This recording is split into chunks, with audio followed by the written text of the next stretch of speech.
What's up, everybody? I am here. I'm just adjusting the camera. We'll get started. Um, Welcome to the channel. This is Kevin Sharp,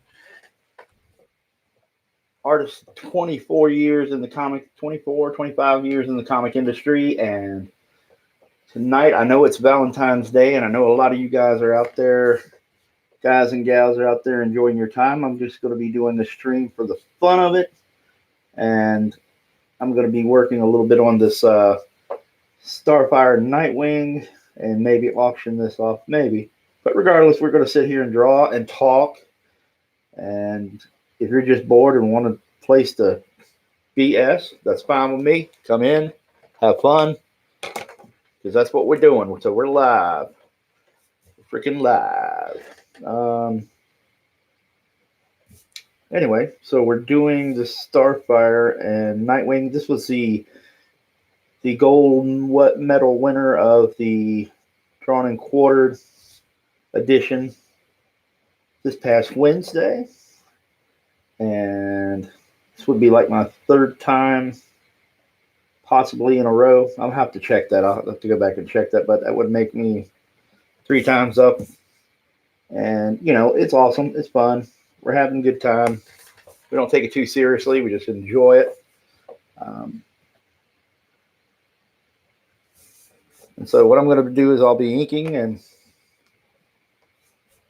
I can't really manually zoom right now. So you guys just hang with me. I'll show you close-ups as I go.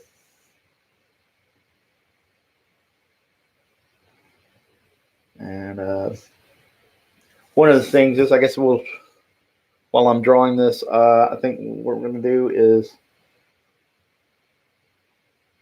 I was talking about, or I saw today on Twitter that they released the cast names from the upcoming Kevin Smith-led He-Man reboot for Netflix, which was kind of like it's supposedly anime inspired. I'm not sure about that, but that seemed to be what they were saying initially.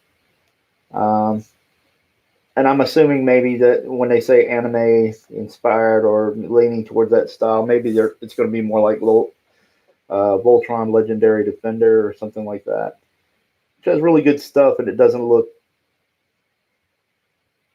overtly anime that would, maybe so heavily inspired that it would turn some regular fans off like myself. It kind of appealed to all kinds of fans and whatnot. So we're sitting here and drawing, and once everybody gets in here and we're rolling, you got a few other people. If you have any questions, let me know. We could talk about that stuff. But it's been a busy day. They got a really cool cast announcements for that He-Man show. Mark Hamill, Kevin Conroy, Sarah Michelle Gellar, who's doing the voice of Teela. Hope I'm pronouncing her name right, but Lena Headey from Game of Thrones. She was Cersei, the chick you love to hate. She's going to be the voice of Evil Lynn, which is awesome. So there's really some really cool names attached to that. And if you haven't seen it, in the description is a link to Dragon Guard, and that's going to be my book on Indiegogo. Please check it out when you get a chance. Maybe sign up. You'll get a 10% discount off your copies of the book when we launch, which will be in March, first week of March. I'm going to say that'll give me enough time to settle everything down and get my page ready while I'm drawing artwork and stuff for the book, sequential pages. And we have a letterer, and we have a awesome logo guy. So we're working on that. Pieces are falling into place. You guys are going to dig it. And if you get a chance to share. And I apologize, I'm going to be through tonight. I'm a little dry mouth with my medicine, so I'm going to be taking swigs of water here and there. So if it's a little loud, I apologize ahead of time. So here we are. I'm working on this really cool Nightwing and Starfire. It was part of a poll that I did on Twitter, and everybody could vote in the poll for what they wanted. I had a few ideas out there. The first one was Thor and She-Hulk, so that is actually happening in as far as couples. The subject was couples, and that's actually happening right now in the Avengers book. Then there was Batman '89, Catwoman. Michael Keaton, Batman, and Michelle Pfeiffer, Catwoman was one of your choices. He-Man and Teela, and then I think, and then Starfire and Nightwing. And the fans really rallied behind Starfire and Nightwing, so that's what we're doing. That's what you get. Zombie Kebab is here. All right, cool. Hey, Zombie Kebab. I know Zombie Kebab, so Zombie Kebab is going to be a mod for my channel. So Zombie Kebab, hey, you are a mod. You are imbued with those powers. And so anyway, so that was a pretty cool bit of good news. The voice cast list is really good on for the Masters of the Universe. I was actually surprised by some of the names on there. So that's going to be really cool. And like I said, if you're new here, you're watching, you're lurking, like and share, or subscribe to my channel. That is awesome too. And the link in the description is for Dragon Guard. Please go there if you're interested. I'll be showing some more Dragon Guard stuff during the stream. But I'll tell you what, we'll go in. There's the camera, sharpening up. Yay! And here we go. You'll be checking this out. Here we go. There's Starfire and Nightwing, not Gambit. If I said Gambit, I might have been goofing. But anyway,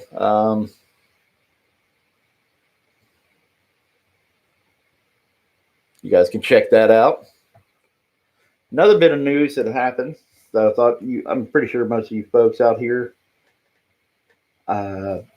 if you've been paying attention to Twitter or any of the comic fan sites, we got to look at the new Robert Pattinson Batman. I'm just going to say I'm not impressed with what I saw. I did not care for it. I'm fairly open-minded, but I just do not see that guy as Batman, and everything that I've seen from the pics, I'm not a fan of it. It doesn't look good at all. And by using that red filter on the Batman, I don't know why somebody would have thought to use red, but the red made him look like Daredevil, and I just thought it was just a bad idea. Whoever's marketing that, it was just a bad way to handle it. I don't know if, I mean, I've seen a few comic pros say, hey, it looks kind of cool, but the overwhelming majority from what I've seen is nobody's liked it really. And I know for me personally, my favorite Batman movies were Batman Begins and Batman '89, The Dark Knight. Those were my favorites. I didn't really care for whatever the third Nolan Batman movie was. I thought it was awful. I thought Bane was awful. But just aesthetically, I did not like in Dark Knight the Bat costume. An artist, his name's Dave Wilkins, who's painted a lot of really cool covers, digital painter, and he does amazing stuff. He did a bunch of He-Man related stuff, especially for the DC Comics. And he once described it as a motocross outfit, and I laughed because that's exactly what I think of when I saw it. I couldn't put my finger on it, and he kind of, you know, it just was the perfect description for what that costume looked like. It was awful, and it doesn't scream Batman to me. I like Ben Affleck's Batman costume. I thought that was awesome, just because Batman versus Superman and JLA wasn't all that great. I will say that the costume design were amazing. That one shot where you see Batman coming out of the wreckage and he steps around and he's heavily lit, I think it looks awesome. And just Pattinson's Batman suit just looks awful. And everybody's like, oh, look, cool. Check it out. His symbol's made out of the gun from the gun that killed his parents. I was like, yeah, it's a nice little sentiment, but it doesn't mean anything in the aesthetic of the costume. I personally don't care. It doesn't make the costume look any better. It brings nothing to it. I mean, unless you know it, it doesn't matter. Unless you know the symbolism, it doesn't really matter. So, just not one of those things. Zombie Kebab says only good role he had was in Harry Potter. Yeah, well, if you're a fan of the Harry Potter movies, then yeah, maybe so. I'm willing to give him a fair shake as far as being Batman. But if your idea was to excite people with that pic or that little teaser footage of him in the costume, I don't think it did its job. I think it turned off a lot more people than it excited. And it's one of those things where when you're DC Comics, a large portion of your media is built around Batman and Superman. The more you do these movies and the more you change actors around, the less excited, because you're just getting such a saturation of all these different Batman movies, the less excited, unless you bring something really good to the table, the less excited it seems like people are getting for it. And, people want to, there's a segment of fans that are just kind of bored and they want to see other DC characters come in. There's a certain segment of fans that are bored and want to see other Marvel characters come in. And just mixing it up with a variety and stuff. So, and again, if you're new here, I'm just going to be doing a live stream, a drawing, having fun. We can talk, chat, anything like that. I'll throw it in there. My fiance was gracious enough and nice enough to let me go in here and do a stream, see if we can have some fun, and on this Valentine's Day. So I hope everybody else is having a good Valentine's Day. And if you're bored and you aren't doing Valentine's type stuff, come in here, hang out. I'm just going to take a second to fix my iPad. There we go. And also, while I'm showing this, I showed on Twitter a Spawn piece I was working on a long time ago. I think I might have did this right around the time I was getting really sick and I was hospitalized back November before last. But anyway, there's a Spawn piece I'm going to try to wrap up for all you guys out there looking. Let me see if I can get this in here and get you to take a good look at it. Yo, it's Miggs. Hey, Miggs, what's going on, man? Glad to see you in here. We're hanging out, we're chatting. We're going to be doing this live stream thing. Right now you're looking at we're looking at a Spawn that I worked on, and then I'm going to try to put the finishing touches on. And these are in pencil. It's a nice little. I had forgotten I did it because I had. I guess it was right around. I think I did this the November before last, and I had gotten sick, and I think I just kind of forgot about it. But my plan is to finish this bad boy off. Yeah, let's like and share. Everybody like and share. Get some more folks in here. Awesome. Hopefully I'm not moving too fast. And tonight we're just going to hang out. We're going to chill. If you guys got any questions, You can chat at me. In the description is should be a link for Dragon Guard. If you haven't signed up, sign up. Go check it out. Sign up. Look at the artwork. I have more artwork on KevHolt73 at twitter.com. Also KevHolt73 at Instagram, and you guys can check that out. All right, and I'm not going to go back for Migs because I know he's a fan. We're working on my camera will adjust here in a second. Well, it was. Okay. It's being a little difficult. I promise you it'll probably adjust here in a second.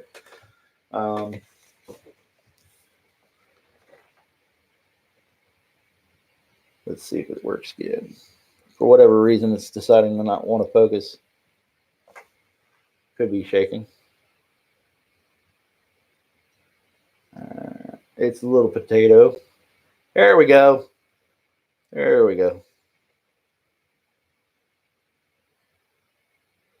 So Nightwing and Starfire.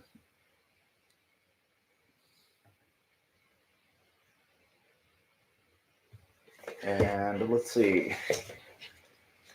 So that's what we're going to be goofing around on tonight. And I might be inking a Psylocke.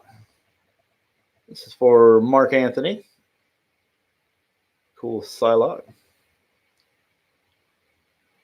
Yeah, Migs. Yeah, I always left the foot area. Yeah, I'm going to be doing a little bit of it, and I'm going to be slapping on a little whiteout effects, cleaning up a little things. You know, you see just a little small area where the ink comes over. But I'm gonna, add a little style to it. But yeah, we have a Psylocke. Now on my screen it's reversed, so I think it's okay. I think it's just where I'm seeing it, so it should be the right side around on YouTube. Roscoe Davis, what's up? How you doing? Hey, buddy, how you doing?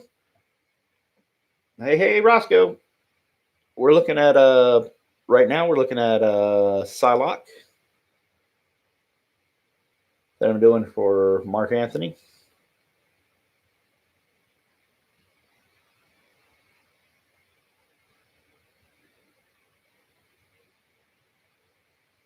So hopefully you guys dig that.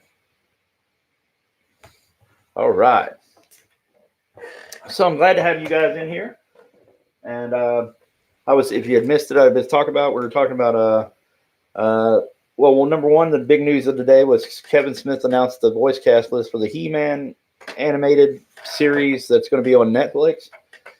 I believe it was supposed to be anime inspired, but he had been saying that it picks up where the old Filmation cartoon series had ended. And so some of the themes and the tone are going to be at least a little similar.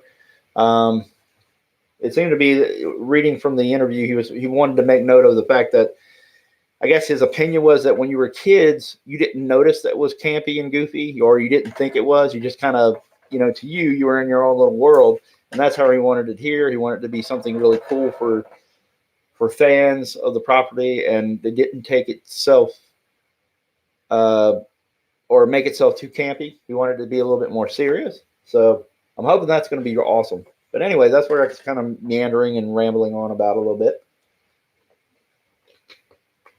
And because of my medicine, I'm having a little bit of dry mouth. So you'll hear me, forgive me, I'll be sipping water throughout the evening. I'll be doing this stream for about an hour or so. I mean, if it gets more fun, we get a lot of people in here, we're chatting, that will be awesome. I was hoping maybe to see some friends pop in from the usual. Mike's not doing Friday night auctions for the obvious reasons. One of them, I'm sure, is Valentine's Day. So we're just going to be having fun and doing a fun stream. Give you guys something to check out. Again, anybody got any questions? Anybody want to talk about stuff? Anything, art, tutorials, Dragon Guard, anything like that. I may auction this off if there's enough people in here and there's enough interest. This Starfire and Nightwing piece. I may auction it off. I was toying with that idea. I know Gary Shipman had an auction earlier, so I don't know if there's any interest at this point, but Gary did his a little bit earlier in the evening. And there's Miggs. But yeah, let me see. So the plan is right now with Dragon Guard, we're still looking at early March. Maybe late February. The basic problem right now is just setting up the page and getting everything going and knowing what kind of tiers, settling on what kind of perks and tiers for you guys, because that's the big deal. I want something that's manageable. I want something that's cool. That piece is uber cool. My wife likes Starfire Spoons. Hey, thank you, buddy. I appreciate it. It's hard because when you draw something like this piece, you have to think about gravity, for no other way to say it. And I know that with this bustier or whatever it is that she's wearing, that's part of her costume, I imagine the only thing I can think of is that it doesn't hang down very, they don't hang, it doesn't give a lot of room. It's kind of, it doesn't let them hang too far. So I'm guessing that they're pressed tightly against her chest. So that's kind of the approach I did there. If I explain the gravity and the physics of boobies. But anyway, there we go. You guys have an awesome evening. I'm hoping you guys are having a good time. I hope you guys can share the stream if you could. Get a few more people in here, hopefully, and subscribe and all that good stuff. I know my schedule with the doing the streams is a little erratic, and that's partially because with my family and other things, it's hard. Sometimes I can't even stream at my house or anything like that. We have cockatiels, I mean, and we have a couple of dogs, and so it gets really, really loud there sometimes, obnoxiously loud. Dogs barking, birds chirping, singing. So I try to, part of the thing is I want to do the YouTube thing to try to promote, and that's a big deal. I know I've gotten a few little comments from people saying, "Hey, you should do some editing and fix your videos up," and that's not really. I'll make another point of it. It's not really where my head is right now. I'm sure things could go a little smoother, a little better, and we'll get that as I do that more. But as far as editing a video, there's too many other guys that sit there and spend their part of their day editing their videos and not drawing, and that's kind of something I don't want to get into a habit of. It's more important to me to work and just, if I have a lackluster or not super exciting stream, I'll work at that. We can get better at that. But spending my days editing is not something right now I'm interested in. Maybe I'm wrong. Maybe that could be a focus. Maybe that'll help. But, I'm cool with it. I will try to get a little bit more regular about streaming so that you guys can see more of the process with Dragon Guard. All right, Roscoe Davis, you have an awesome one. I wouldn't get worried about getting too fancy. Just a good, clear video, and I'm happy. That's awesome, and I hope there's more people like that too. I'm not interested in making a lot of these crazy videos or any drama streams or anything like that. I just like with the camaraderie from the Friday night auctions and the drawn and quartered. I want a vibe like that. I want it to be kind of spontaneous on that end. And and really get in there and talk to you more about Dragon Guard. again, I mentioned, I know it may be frustrating to some of you, but or it might be, um, that I don't explain enough of the story, but I really am. Nowadays, I think we're given too much. I really have this philosophy: we're given too much. When you see, um, let's see, when you see trailers, and they give you so much of the story, and everybody's getting clever nowadays. They're getting really clever about piecing together um, elements of the story just from the trailers, and they do it so well that they pretty much figured out what the story is, and it kind of ruins some of that fun. That's one of the big things I get a little frustrated with when I see trailers, when they put just way too much of it. And a lot of these people will take set photos. Um, some of the YouTube people will take set photos and uh, other things, interviews, just little pics here and there, and then they see the trailer, and then they basically sleuth everything out and figure out all the elements of the story. So easy, and there's no more. It's killing, in my opinion, the fun and the mystery of going to see these things, and I want that to be there. So I try to, as far as Dragon Guard goes, I try to leave elements of the story out. And trusty sidekick, hey, what's up, buddy? What you doing, man? Glad to see you here on the stream, dude. And anyway, I think that's taking some of the fun out of things in our society nowadays. I think there's so much spoiling little bits and pieces, and it doesn't make it fun for me. And with Dragon Guard, I'll give you the general setup, which is, my my elevator pitch. And it takes place on this far off alien world, and there's this ancient evil that's trying to conquer the galaxy, and there's a group of warriors known as the Dragon Guard who are supposed to basically usher in and find and train a sword bearer who can, the special mystical sword, the sword bearer who will be able to stop this ancient evil. And that's where the name Dragon Guard comes from. It's not, necessarily a team name, but it's a mantle. It's a something. I can't find the word right now, but anyway, generally what I'm getting at. And so the book is named after that. And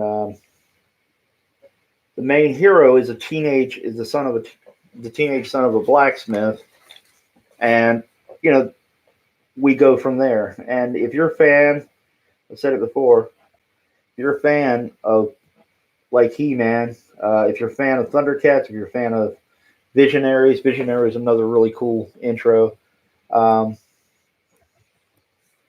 All these 80s cartoons that I grew up on, and not just 80s cartoons. I mean, I think the vibe will be a little bit more like Gargoyles. If you guys like Gargoyles, it will definitely have a tone kind of like that. Gargoyles had a really cool storytelling. It had a seriousness to it, but it wasn't too serious.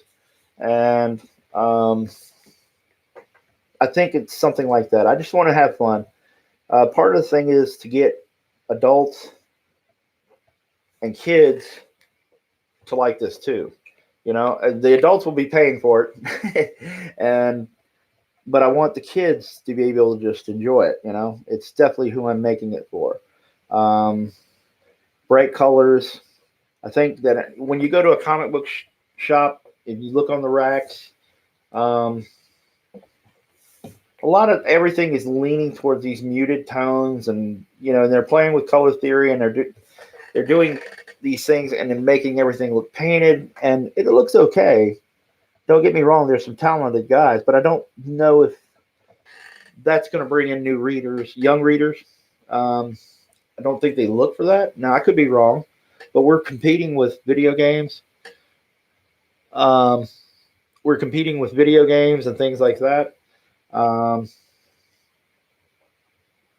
so it's a fight for their attention and fight for the entertainment dollars. And, I've been, I guess I'll get real with you. I've been doing this stuff for 24 years, 25 years. And, um,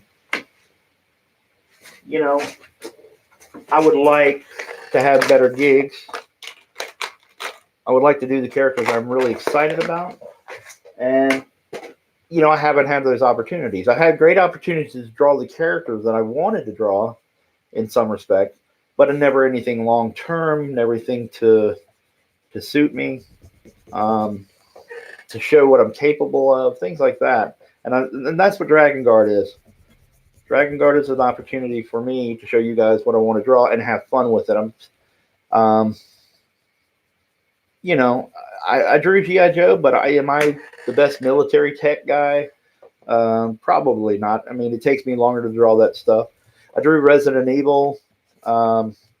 Did a couple issues of Resident Evil. I had to drop out of that one because the approval process and how Capcom was doing things, or at least the Resident Evil side of Capcom, the way they were doing things was killing the book's deadline. A lot of the approvals process, they just didn't seem to care what it was doing to the creative team time-wise, being able to make the deadlines and stuff. And there were so many corrections, so many little nitpicks, which was completely different from my Marvel versus Capcom stuff. My Marvel versus Capcom stuff was very smooth going. It was only 12 pages, but it was a pack-in for the Marvel versus Capcom 3, and it was a little, it was a steelbook, case edition of the Marvel vs. Capcom video game, and it had a little mini comic, and it was awesome. Production was great. Yeah, Trusty Saga. I just don't know if there's any way to bring in new readers in any serious numbers. Yeah, well, that is the struggle. And let me see. The struggle is to bring in those new readers, and it is hard. But if there's any way to reach some of these people, a lot of people, I think you can bring some comic book readers back if you give them some great stuff. Give them some great stuff, some really great looking stuff. I think we can bring a few people in. If we can't, so be it. Maybe the industry's moving on to a different topic or a different phase, maybe. But I'm going to do what I can on my end to make these things look super, super nice. I think that's the best thing I can bring to it, is to sit here and just bust my ass on it, and make a nice looking book, a fun book to figure out, to market to the fans. There's plenty of people that were clamoring for a Thundercats book or a He-Man book that was well done. The problem is sometimes, from out there, you have the toy collectors and things like that. They just haven't seen a version of these characters done really, really well and excitingly. I wanted it to bring in the tone of like Battle Chasers, and I think a book like that, yeah, maybe He-Man won't work with run-of-the-mill guy doing, whatever. I'm not saying anything about the actual artists that are doing it right now, but would you pick up a book? Would you be excited about Joe Madureira drawing He-Man? Would you be excited about Jim Lee doing a Thundercats book? Just general stuff. Hey, it's Flybox Pro. Hey, what's up? And so maybe we can get with more exciting art and really pushing ourselves to give us bigger better, more exciting kind of looking stuff, maybe we can push people into giving things another chance, you know. Um, but that's just a thought, and that, at least that's what I'm aiming for with Dragon Guard, is give you some big bold colors, give you some nice production, try to draw these pages as the best stuff I can do. Um, you know, with so many years behind me on different books, it's really just a matter of wanting to show people and not liking the climate. I mean, I can't tell you guys enough how the climate of the current industry is just, there's so much of this factionalism stuff with the politics and this and that. And, you know, I've even been privy to some text messages from somebody who is positioned well at DC Comics, or at least doing well. And they've been flat out told some associates of mine, flat out told me in text, told them, not me, but told them in text messages that they never work with me because you know, I voted this way or voted that way. Like, F that guy, you know. And these are actual texts I've seen. I don't have them personally because the person who had them I haven't seen or talked to in ages, and I'm pretty sure they won't send it to me to prove it. But I can guarantee you I've seen them. I've seen other editors. It's been more public that certain editors are actually attacking people for their votes and stuff. So anyway, I want to get past that. What I'm trying to say in not so delicate terms. So I want to get past that. I want to be able to do something that I'm really proud of and I can show you guys. And that if they won't give me a chance, and if this person doing the comics, hey, Captain Hilt, what's up? We got a bunch of people. Flybox Pro, Captain Hilt, what's going on? And so we've got so many people. You know, you've got so many people that just basically behind the scenes, these things are happening. Don't believe Neil Adams for a bit when he says he talked to 100 people. I don't believe him anyway. And that there's no politics involved. It happens. So what I'm trying to do is I'm trying to focus on doing the best book I can. I want you guys to see what I'm capable of. Hopefully it will excite you guys. I want to see more of it. And, you know, where these people won't give us a chance or give certain people a chance, we'll take the chance. You know, we'll make it. We'll drive it home that we want to do the best stuff, and you're not going to stop us from showing people what we're capable of. And that's important. That's a big deal to me. So anyway, in just a second, I will show the artwork again. And while you guys are here, since you came in, here's a Spawn piece that I had shown on Twitter and hadn't really had a chance to finish it because I would. It was from a couple of years ago when I had gotten sick. I'm pretty sure I did that right around the time I was hospitalized. And I never really. I dug it up the other day. I was like, hey, I never finished this, and it's pretty cool Spawn. It got a nice reception on Twitter, and I figured I'd show you guys a little bit of the pencils. Hey, thank you, Roscoe Davis.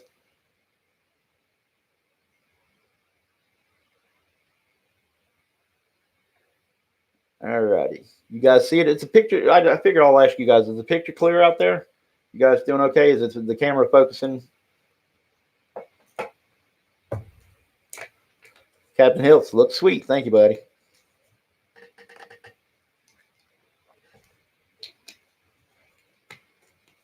And the other thing I'll show you guys, I'm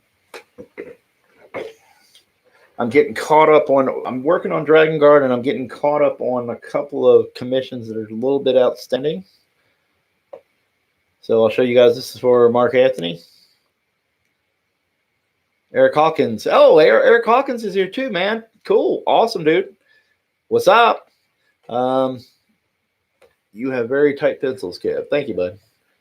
This is a little looser because I know I'm going to ink this, but I got all the shadow and forms going on. This is a Psylocke for Mark Anthony.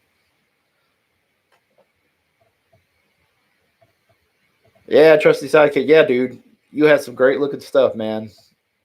I was really excited seeing what you had done. Yeah, if I remember correctly, I bought a page from you too, or we traded one or the other. But I think I bought a page from you.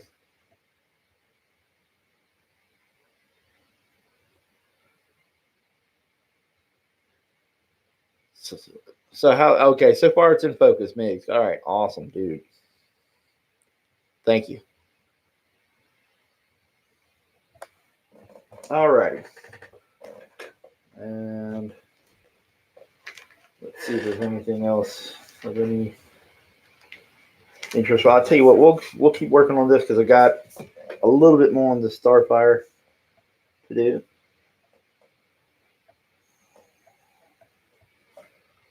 And anyway, so one of the other big things of the day is, you guys, I don't know if you've seen it, but they had the Robert Pattinson reveal for the Batman costume. I'd said earlier, made it known that I wasn't really in the camp of liking the costume. Just not really, I wasn't digging on it, but I hope you guys, if you liked it, I hope you enjoyed it. Hope it was a big thing for you if you liked it.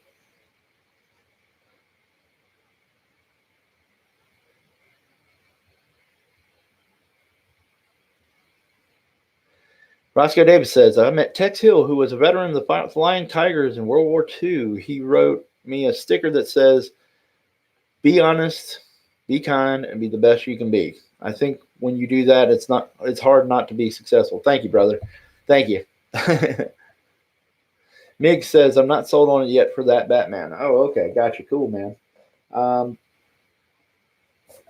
I don't know. I just kind of gravitate. I know what they're trying to do, and I know they're trying to make it kind of bare bones in some respects in the way the approach is, but it just didn't work for me. And then the other news, if you're new to it, was that the voice cast for the He-Man cartoon was revealed today, and it seemed pretty sweet if you're a He-Man fan. It was Mark Hamill, Kevin Conroy. Mark Hamill is doing Skeletor. Kevin Conroy, I can't remember what the character was that he was playing. I know that Lena Headey from Game of Thrones, she was Cersei. Obviously, if you're doing Cersei, a good character for you to be voicing is Evil Lynn. So that's who is going to be voicing. And apparently, Kevin wants this to be kind of a more serious cartoon. So we'll see how that plays out. Also, Sarah Michelle Gellar is Tila. You guys know her from Buffy the Vampire Slayer. There are a few other voice actors I was trying to remember, and some of the usual suspects voice actors, like guys that do a lot of American cartoons. Kevin Michael Richardson. You may recognize him from, well, he's done a ton of stuff, but he was the voice of the Joker in the Batman cartoon. A really cool stylized cartoon that was on right around 2006, I think. Or no, maybe it wasn't 2006. Maybe it was 2005, something like that.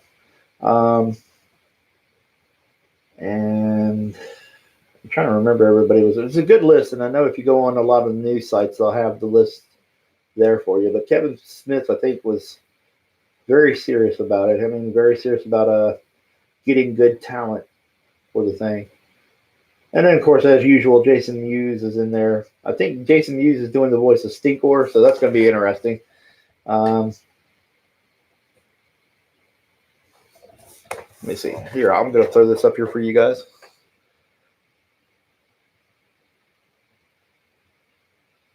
Yeah, the texture of Ben Affleck's bat suit was weird, but I liked that it was gray and black and not all black. Yeah, I really, if I would have ask for anything is maybe separate the color of the gray versus the black a little bit more.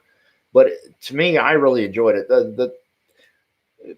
My favorite Batman costumes is the '89 one, the the bat suit in Batman Begins, and Ben Affleck's in Batman versus Superman. I don't like the one that they later had in what was the JLA, the later part of it, where it looked more techie, I guess. It wasn't really a big deal. Mick says, just praying to God is not woke trash and honor the original cartoon. Yeah. As far as the He-Man show, absolutely. That's media. I actually posted that on Twitter, was I was like, please don't be woke, please don't be woke, please don't be woke. It's just, I guess we'll see. If he can thread that needle, I think he'll have a hit on his hands. I don't know whether or not he's going to cave much with it, but if he can thread that needle, I honestly think. I wasn't so sure before. I was kind of up in the air about it, but I think with that voice cast, that's a really good step in the right direction. I think he'll have a hit if he can just fight off the forces that be. But it's Netflix, and one of the reasons I quit subscribing to Netflix was just the politics their company is involved in, and the people that sits on their board of directors and stuff. And it seems like you just SJW got a SJW, I guess is what they're gonna say. But I like it. I'm gonna grab a drink of water for a second.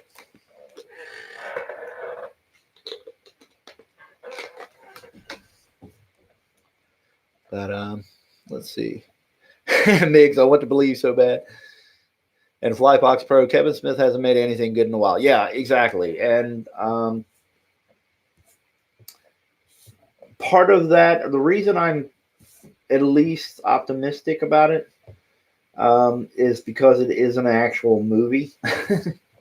I think somewhere, for whatever reason, he just wanted to do kind of more of the schlocky kind of just some kind of weird stuff and just kind of go off on his own. And I don't know how he's able to make them, how he's able to make those and afford to keep making those movies. But they just sounded terrible, this weird horror schlock stuff that he was doing.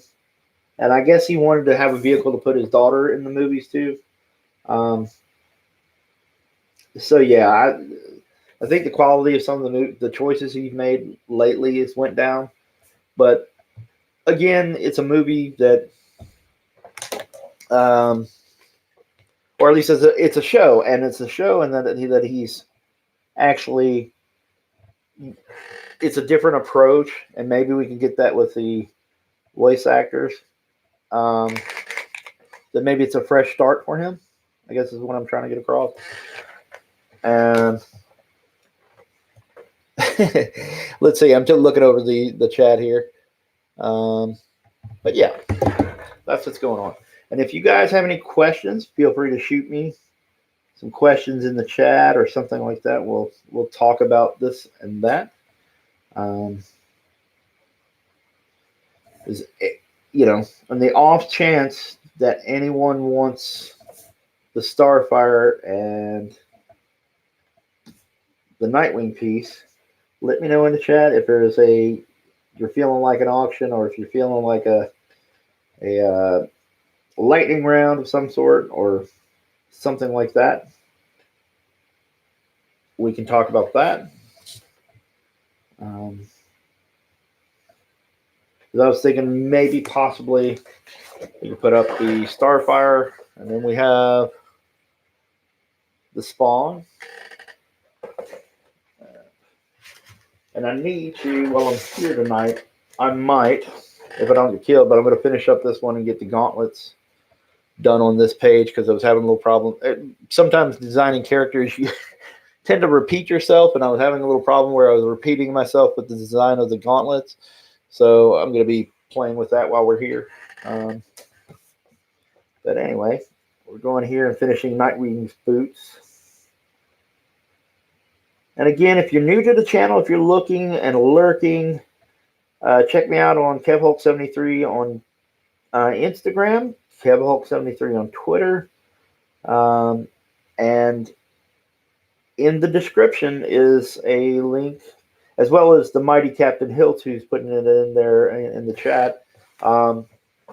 There's a link to Dragon Guard, and if you go to Dragon Guard, you get check out Dragon Guard, the pre-launch on Indiegogo. You get a 10% discount on your comic if you order the book. And also, I am trying to see if I can facilitate a free print for everybody who, are early backers, the signing list. And so basically, if you get up on the signing list and you back the book, you will get a free print that is exclusive to you guys and nobody else. That's the plan. And I want to make it entertaining for you guys and fun. We've got a lot of cool things going on. We just got a letter confirmed. We got a logo guy confirmed. I'm actually in the process of doing the logo for the book right now. We're bouncing ideas off, and he's a great guy. Willing to talk with me, hear my suggestions, even though he's awesome. And he has worked for other people you've seen before.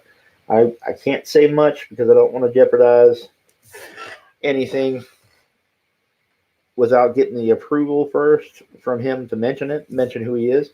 But it's awesome. You guys are going to like it.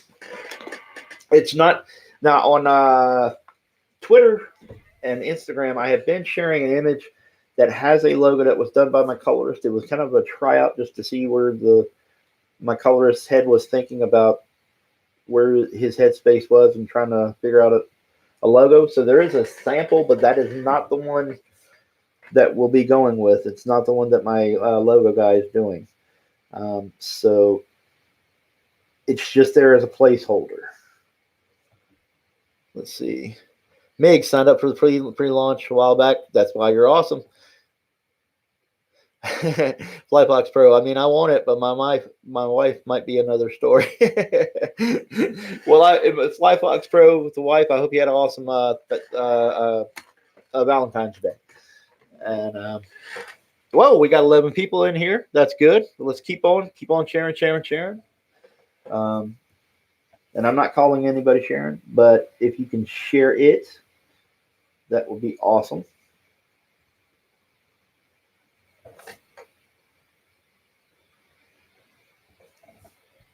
And I'm actually having fun with this George Perez Nightwing costume. It's a nice change of pace. There's some good textures and competing things where there's a lighter color and then there's the shiny spandexy kind of effect going on. So there's nice contrast there. Makes it fun to draw. Forces you to use different parts of your brain when you're drawing these competing textures.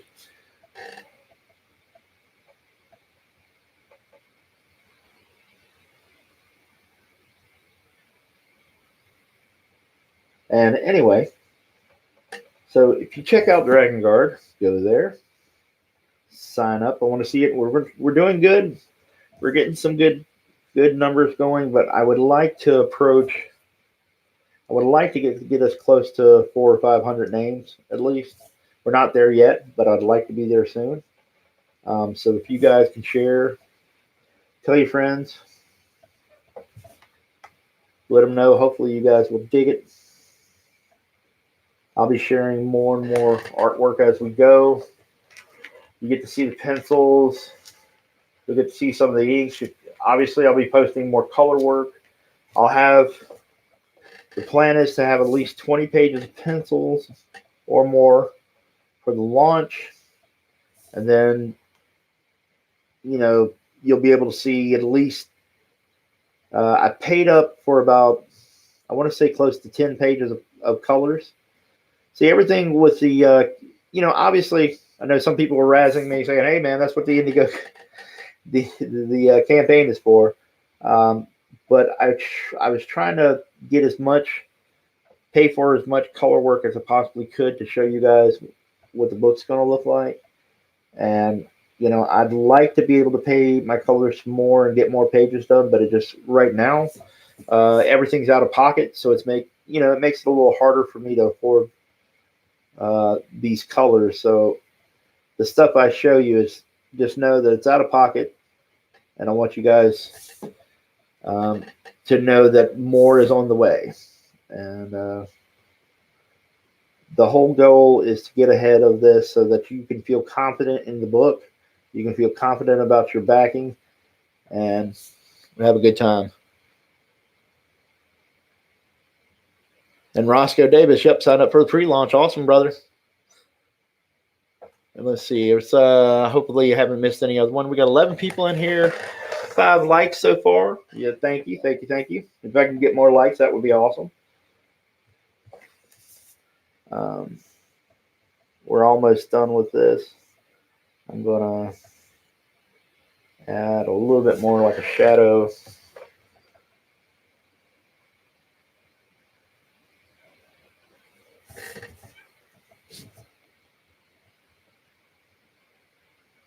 And I want to do a quick shout out to everybody who was at the D&Q Drawn and Quartered this week. Mike Miller. Let's see. Who all was there? Zachary Bradley there. Eric Nealtowski, Siege, Matt Weldon. Everybody was really cool. We had a good time. It was fun. I believe George. And forgive me, I'm forgetting the name of the fan that was in there also drawing.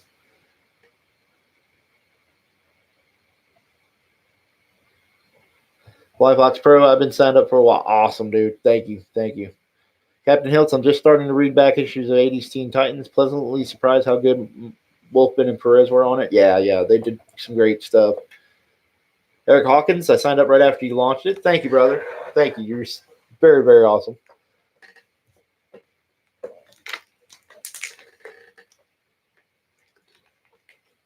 Yeah, I'm guessing it's my medicine, but I've had a lot of dry mouth since I've been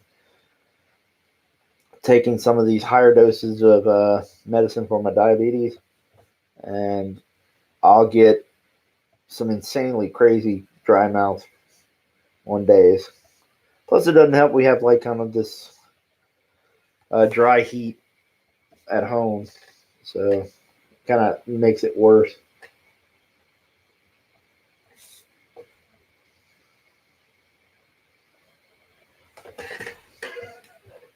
All right. Now I'm grabbing markers.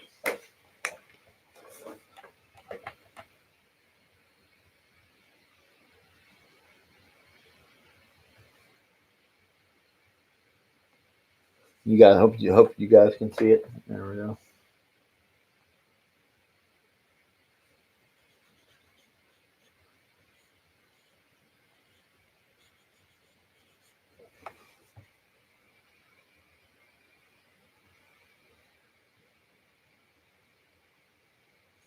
And I know, yeah, don't have dead air. I understand that. So, anyway, I'll talk about dead air. We have dead air. Yay! Not yay. Kev, shut up. But anyway,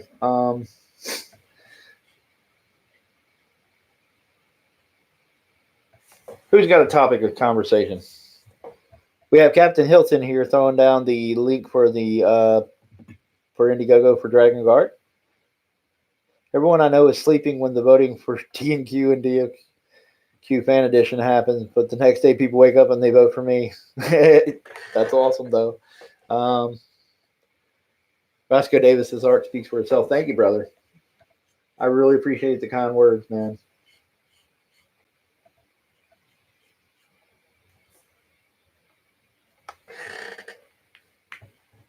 And we're almost done with that.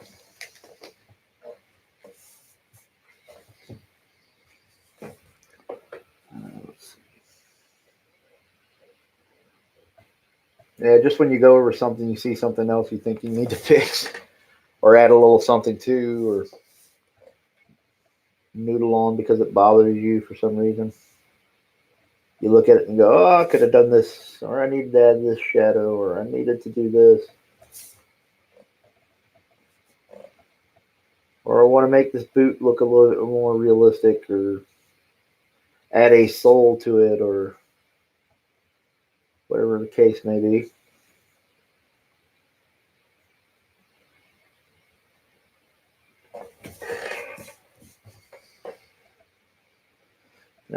Let's see here.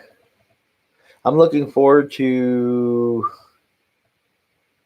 Let's see. Roscoe Davis says, I'm looking forward to Wonder Woman in '84. Looks enjoyable. Gal Gadot is a fantastic Wonder Woman. Yeah, she definitely grew on me. I wasn't really a fan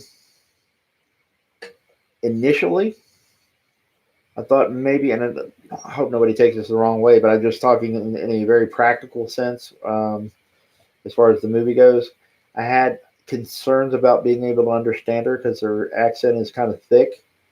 Some of her enunciating, was hard to understand sometimes.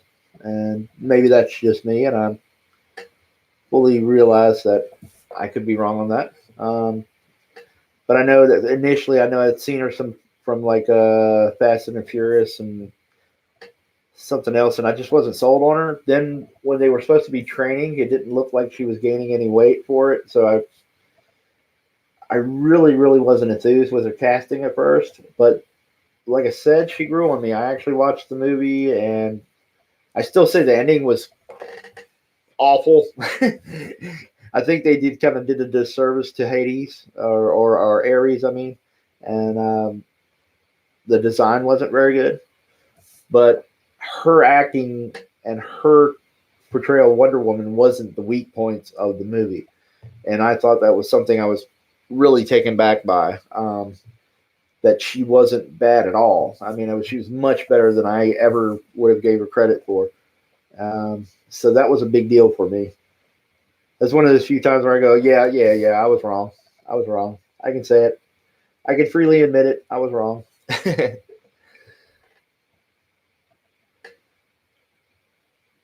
Roscoe Davis. To me, your accent lends itself to the fact that Wonder Woman is from an exotic. Yeah, and I get that. It just seemed like I was worried that as far as communicating and being able to understand her, it might have been a little hard. But again, wasn't a factor in the movie. I had no problem with it. I think I was more bothered by the stupid backlash against the Amazon's costumes than I was ultimately with Gal's acting, because she was fine. I enjoyed her in that. I enjoyed her in Justice League. She's fine. I don't think the weak points of any Wonder Woman movie boiled down to her. Pleasantly surprised by the whole thing.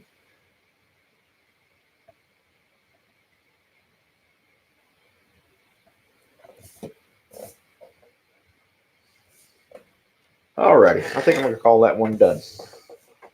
I'm going to put my John Hancock on it.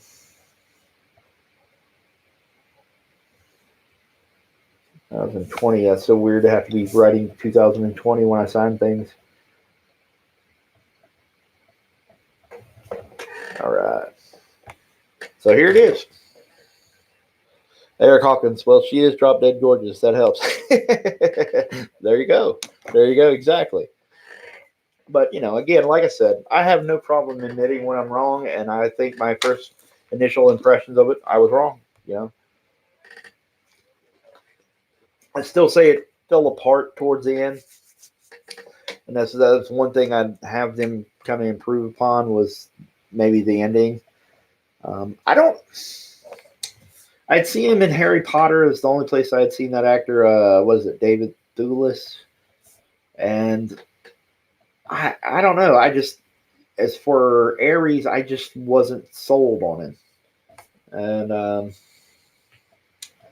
he wasn't convincing. He wasn't menacing to me. And I don't know what that is, because I'm sure he's capable of it. It just didn't come across. Black Box Pro, he is in Kingdom of Heaven.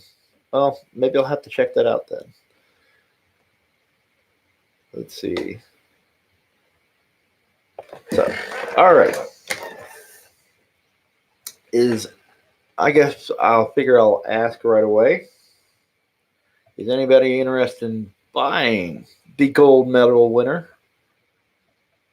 Number 3 gold medal winner for me from Drawn and Quartered. Now, let's see if we can get up here a little tighter. Miggs confirmed. Well, there's Miggs there.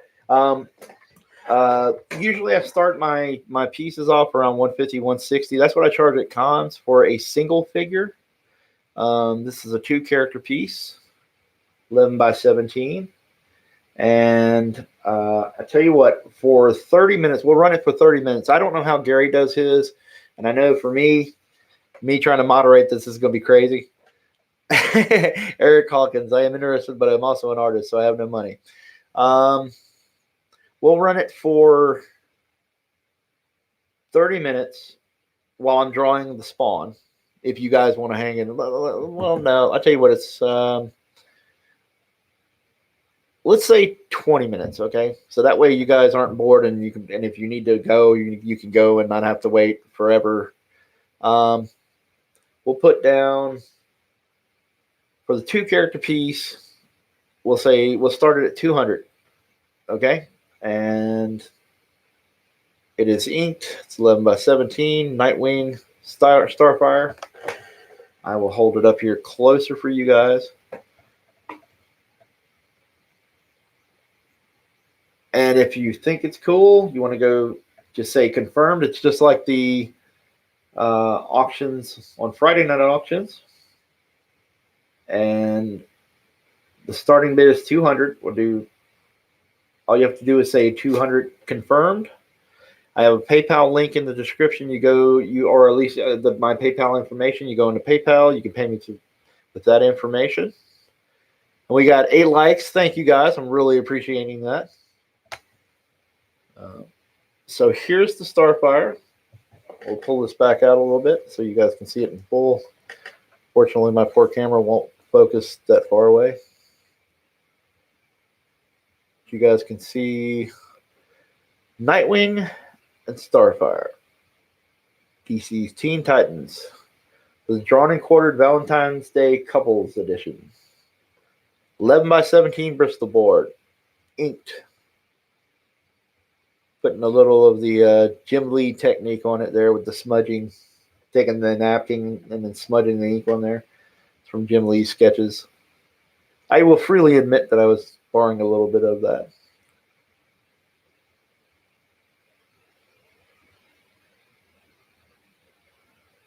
So we'll keep this open for the next 20 minutes, and I'll come back to it and show you guys.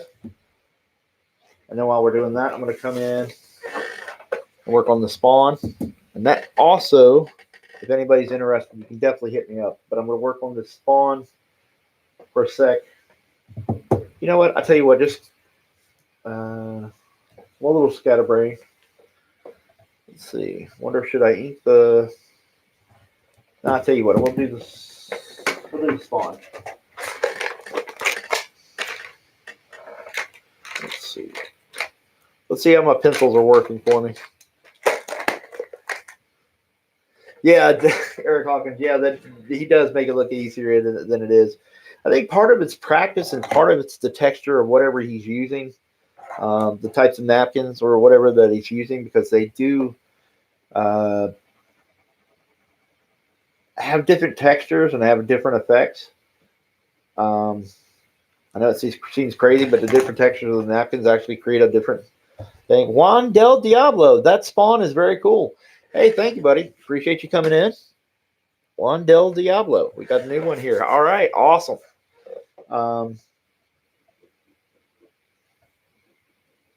Yeah, I'm going to sit here and draw the spawn, and if there's any questions you guys have, any thoughts, anything you want to talk about, let me know. This whole YouTube thing I'm getting the hang of. You know, if you see me on Mike's Drawn and Quartered or any of his chill streams or any of the Friday night auctions, you know that I'm maybe not the most entertaining talker, but I will give it my best shot.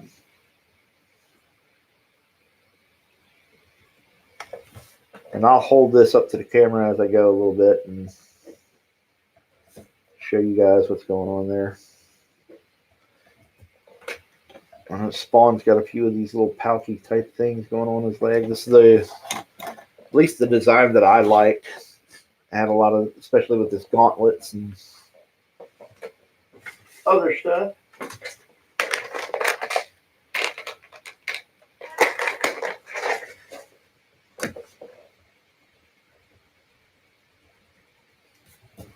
I am broadcasting from the Excellence in Artistic Audio Video Casting Network here in dreary and cold Virginia.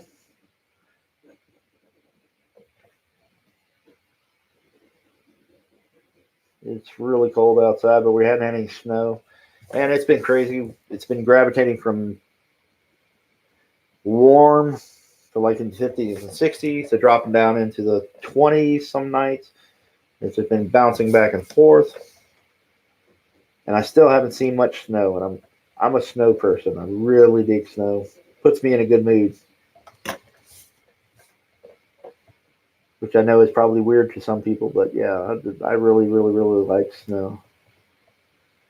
Don't like it too deep. I don't like it where it stops your daily routines or anything like that. But I like seeing the countryside and everything kind of peppered with snow, and that's just me.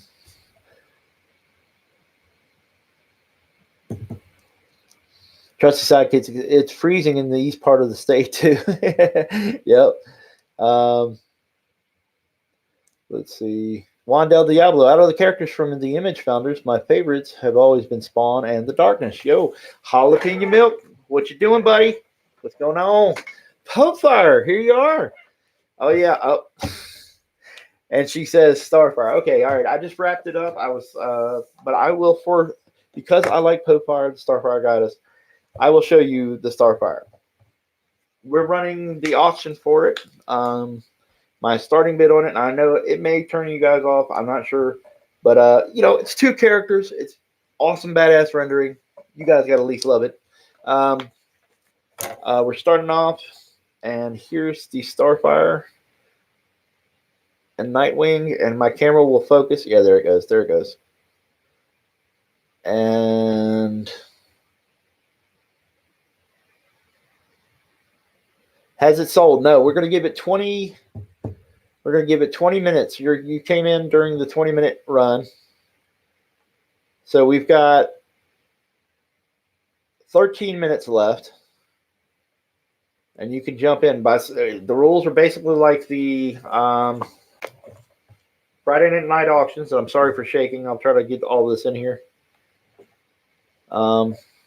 It's like Friday night auctions. You would say confirmed after your bid. We'll start with 200. That's the starting point. 200.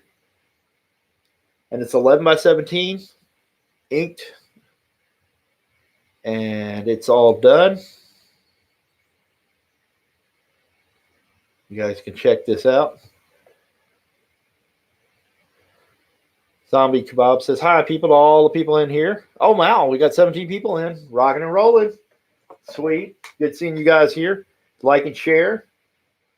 If you got any questions, we're talking about art and Dragon Guard and any questions you might have.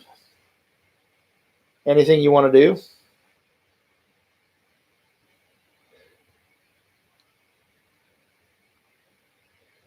And the opening bid is, the starting bid will be for 200. You can do it in increments, anything above $10, just like Friday night auctions that I'm usually on. And also, if you would, the link's going to in the description. My PayPal information is in the description. It's kevhawk73, hotmail.com.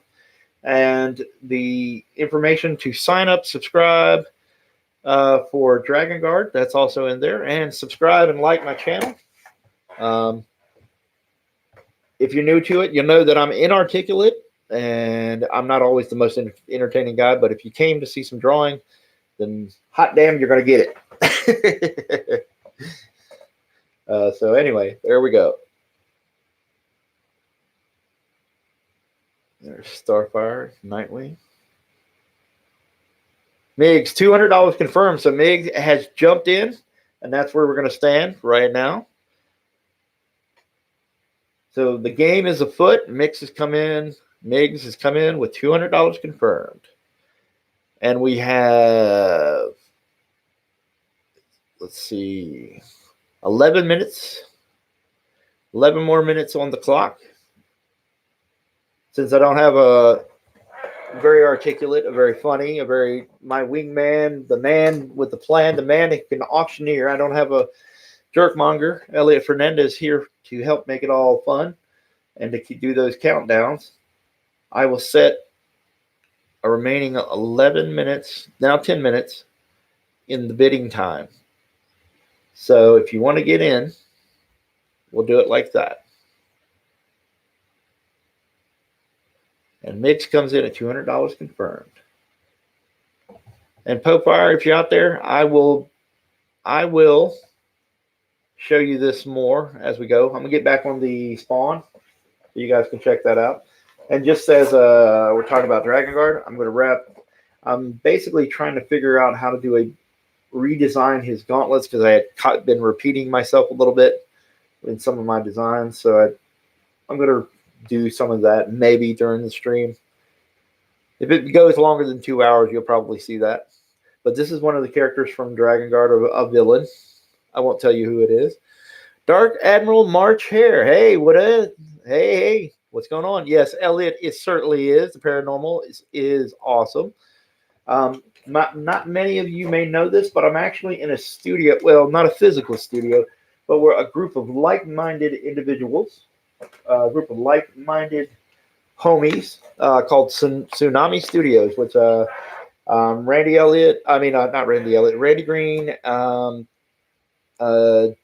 Dale Sneed, John Wyckoff, also known as Wacky, a whole bunch of people. Brian Shearer. Brian Shearer is also my studio mate, and we go to a lot of shows. At least you'll catch us at least all together at Heroes Con in the summer. We all sit together and we all kind of hang out and do this stuff. Zombie Kebab says it's fun to throw them off in the countdown. Oh yeah, I got you. Well, I'll do one after the 10. I'll see if I can try that. I'm going to boomer up that countdown. I can guarantee it. I'll type the 12, 11, 10, 9, whatever. And I'll see if I can make that fun. But knowing me, I'm going to screw that up. But that's okay. This is my first time doing it by myself. But we're here, and if you guys have any art questions, or you just want to see me draw what I'm drawing, the spawn, that's cool too. I am cool in the gang with that. And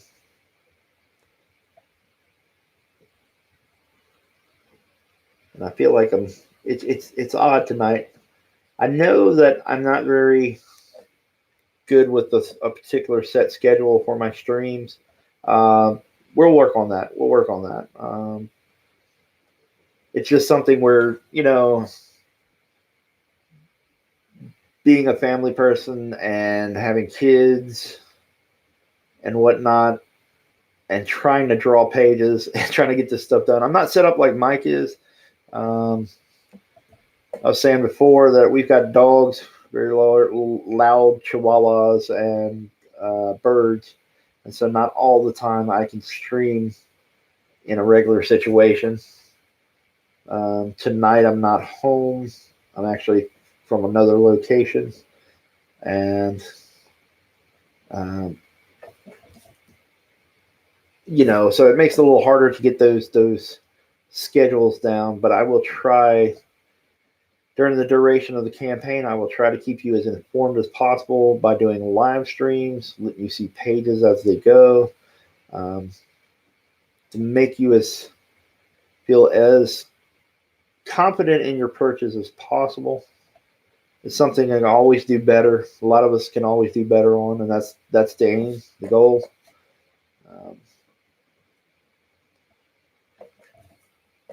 But we're gonna do this spawn because it's sitting around, and enough people. I noticed that on Dark Admiral March Hare. Do you go to Heroes Con? Yes, sir. I've done them. I've done Heroes Con. I want to say at least it's been about 4 or 5 years in a row that I've done it regularly, consistently. I've always kind of jumped around and did it here and there. But now, being that I'm part of Tsunami Studios with Brian Shearer and some of the other guys, they're such fun guys to be around and enjoy our time that I try to make it every year. Just it's a great, fun camaraderie kind of deal. It's just like how it is with Drawn and Quartered. So enjoyable. I don't get a lot of time to see these people. Especially here lately with some of my health problems, I don't get out. I have to pull back on some of my cons. Speaking of cons, in April around the week, I don't have the schedule right at hand, but like I think it was like April 12th or the weekend of April 12th or something. I'll be at an Indianapolis Comic Con. I've advertised a little bit on my Twitter and my Facebook, but we'll ramp that up to let you guys know. So if you're in the Indianapolis area or you're going to be out that show, definitely come out and see me. I'll have some, by then I will definitely be promoting and having some promotional items for Dragon Guard that you'll only be able to get there probably. We're definitely looking at having some extra, some really cool things to promote the book. Hey, Migs. Okay, Migs says, what's the furthest convention you've traveled to, Kevin? That's the funny thing. I have not been on the West Coast ever. I haven't been to Texas. I haven't been Nevada. I haven't been California. Part of that is just cost. The problem is that a lot of these shows will try to, they'll have the bigger names, and for us little guys, we have to pay our way. Don't get a lot of invites, but I'll consider it. If somebody hits me up, this is the first time somebody out towards the Indianapolis way has asked me and offered they're going to be paying my expenses and stuff. So if I get somebody who will pay my expenses and I can get out to something more on the West Coast, then I'll definitely do it. I want to expand and meet more people. It's just I've never really been asked, and a lot of times the airfare. All right, I'll tell you guys here on the live stream. Absolute truth. You can make fun of me. That's fine. Go ahead. I am scared to death of flying. Fear of heights. Huge fear of heights. You're going to have to knock me out to get me on a plane. And a lot of my places I go to, I usually drive to. So I've done MegaCon for a few years. I did some shows in South Carolina. I did shows in North Carolina, New York, New Jersey, Mid-Ohio Con. Back when it's going, I can't remember if Mid-Ohio Con is a thing still anymore, but it used to be John Burns' go-to, the only Comic-Con he would go to, really. And I haven't heard much about it, so I don't know. But yeah, it was definitely, those were some of the cons. All right, let's look here. Dark Admiral Harris says, I'll definitely look for you. Yeah, definitely, dude. Introduce you on your screen name too, man. So just so I know. And yeah, Brian sure is awesome. Trusty sidekick, save me a seat. Absolutely, brother. Migs, same way for me on flying. Cool, dude. That's awesome. The idea of flying is definitely. I'll tell you my philosophy on it, and I know rational, perfectly rational. Everybody says this is like, hey, it's the safest way to fly, this and that. But there's also this little thing in my brain, and I don't want to encourage you guys not to fly, but there's always this thing of, hey, that's true. But when you have a car wreck, depending on the circumstances, you'll make it out of a car wreck. If you're in a train, more than likely you're going to make it out of a train wreck. You go down in a plane, you're going down.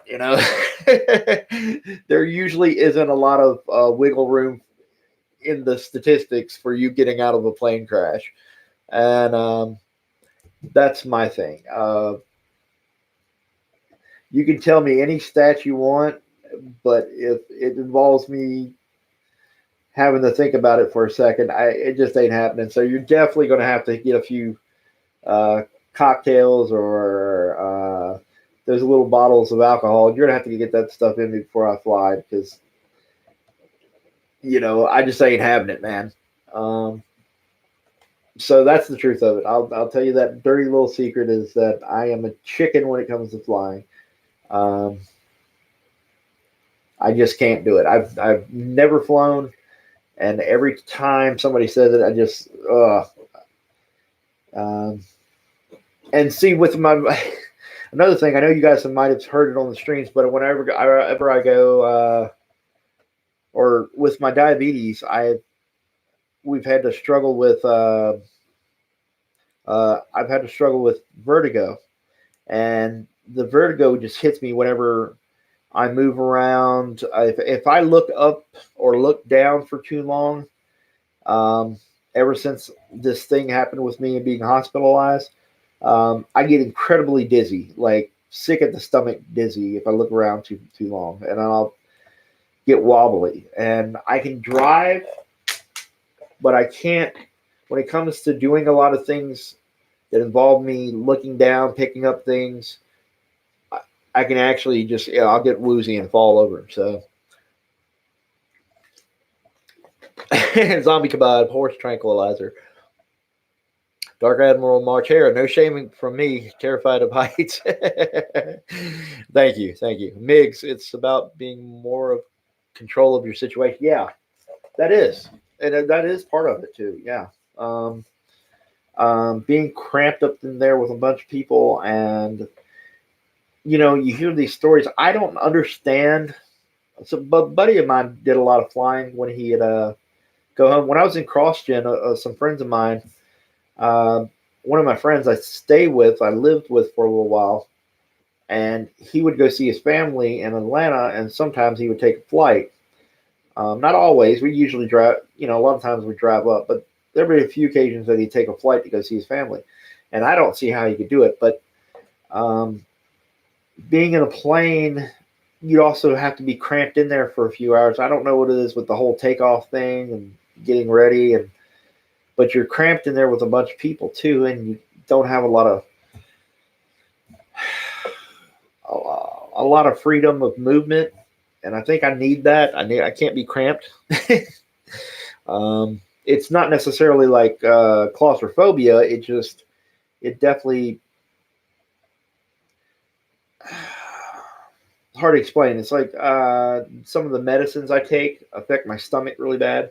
And I just worry that,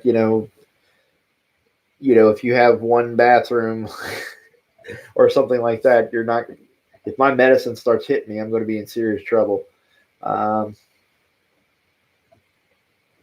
So there's a lot of it is about control. I can definitely see at least control for different reasons, obviously for you, Mix, but control is one of those things. And here's the all right. Here we go. We're going to start the countdown on the. We're going to start with the countdown on the Starfire and Nightwing, and my focus will focus. Dark Admiral March Hare, do you take commissions for the cons? Yes, sir, I do. In Eric Hawkins, that's only a few hours from me. Yeah, it's Indianapolis. It's an Indianapolis Comic Con. And eventually my thing is going to focus. But here's the Starfire And Nightwing, the gold medal winner from Drawn and Quartered. And it's for sale.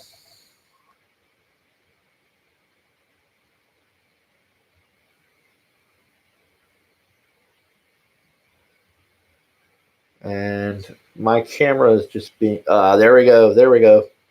Right on. Here we go. So you can see some of the work I'm putting into the hair. And the work into her gauntlets.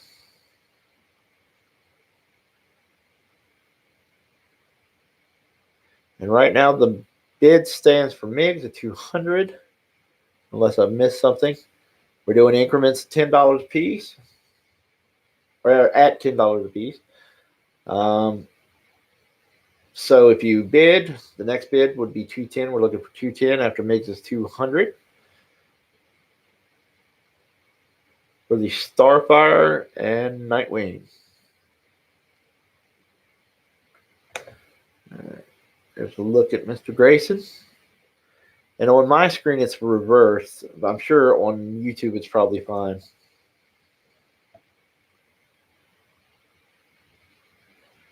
So there you go. And we're going to start with our countdown in just a second. I want to get you guys a good look at it.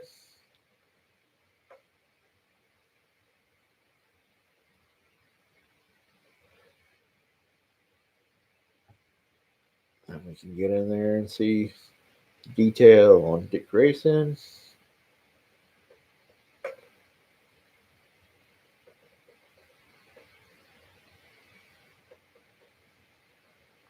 There you go.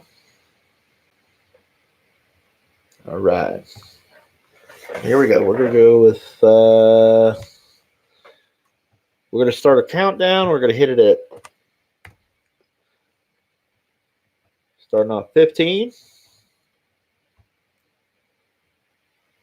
Starting here at 15. We're going to 15. And for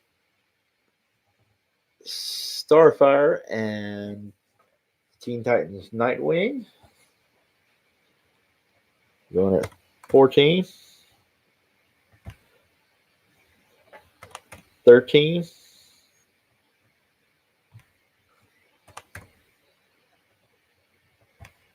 somebody messaged Popefire.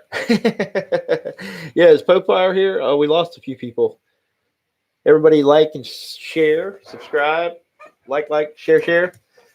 We got 12.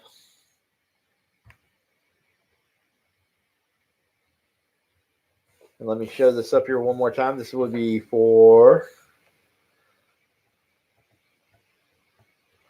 Mig. She's playing OW, laugh out loud. I don't know what OW is. Maybe you could help me.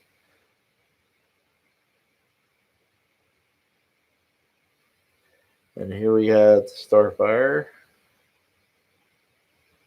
We're going to get a little close up. 11.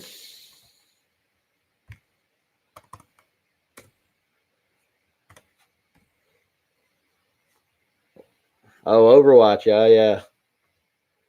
10. So we're going for this 11 by 17. Nightwing and Starfire. You guys want to get in on the action?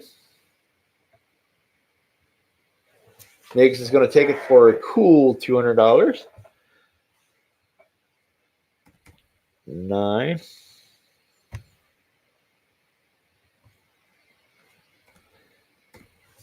Who loves some Starfire? Who loves some Teen Titans? Who loves some Nightwing? And this is my third gold medal winner, which I've been lucky for the votes there. If you guys have been paying attention. 7 is for the luck I don't have. I've had all week. Been a little bit of a rough week.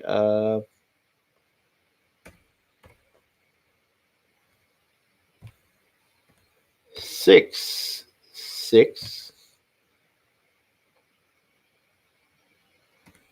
A 5.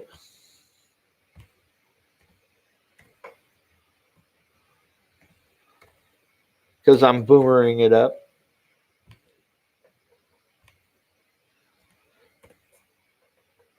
Four.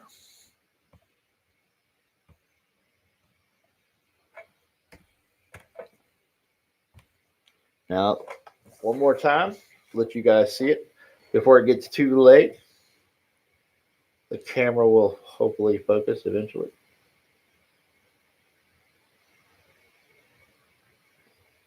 All right, we're going in. A 3, as the owl says. A 2.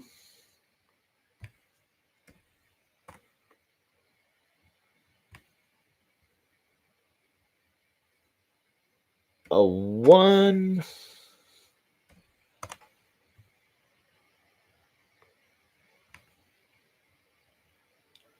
And we'll give it a momentary pause. And we have Starfire, and we have a camera that, there we go, we're focusing on the lovely lady Starfire and Dick Grayson, Nightwing. George Perez designed costume. We go. Boom, we're done. And the winner is Migs. Migs, thank you, buddy. Much appreciated.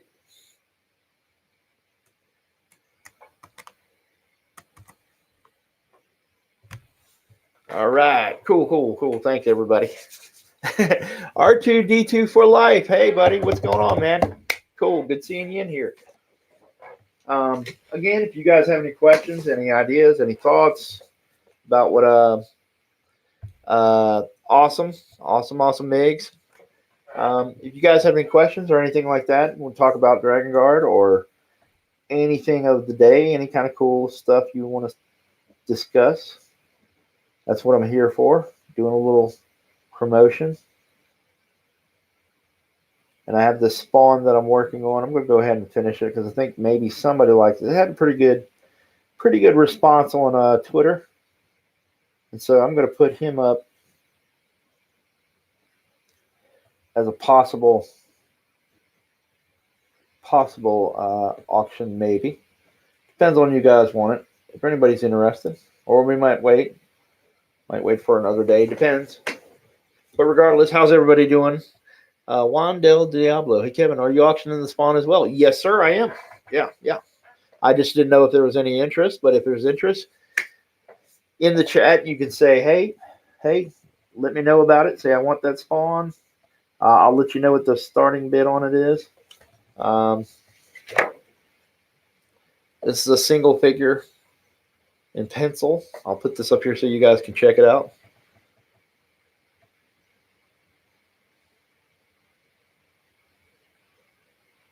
R2D2 for life. Is Dragon Guard a one-shot, limited, or ongoing story? The plan R2D2 for life. And everybody out there listening, the plan is to make it ongoing if the campaign does well. At least, even if it's not an ongoing, I would like to see at least three campaigns with it, or 3 issues. The plan, for various reasons, logistically, I had been talking to Mike, and Mike suggested a 48-page book. Story-wise, the way I'm trying to block it out and work the story, I can't seem to pare it down enough to where it's less than 60 pages. So it more than likely it may be a 60-page book. It's just one of those things where there's so much cool stuff, cool action, cool little scenes that I want to give you. Juan Del Diablo, what would be the opening bid on Spawn? The opening bid on the Spawn, let's see. Usually my full figures for commission, just the standing figure, is roughly about 150, 160. This one will be, I guess I'll start it at 160. I'll start the spawn at 160, and once my camera focuses, you guys can see why. A lot of detail.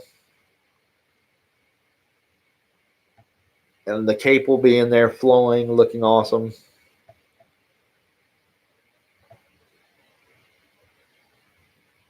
But yeah, with Dragon Guard, here we go. With Dragon Guard, the book will be, I'm hoping 160.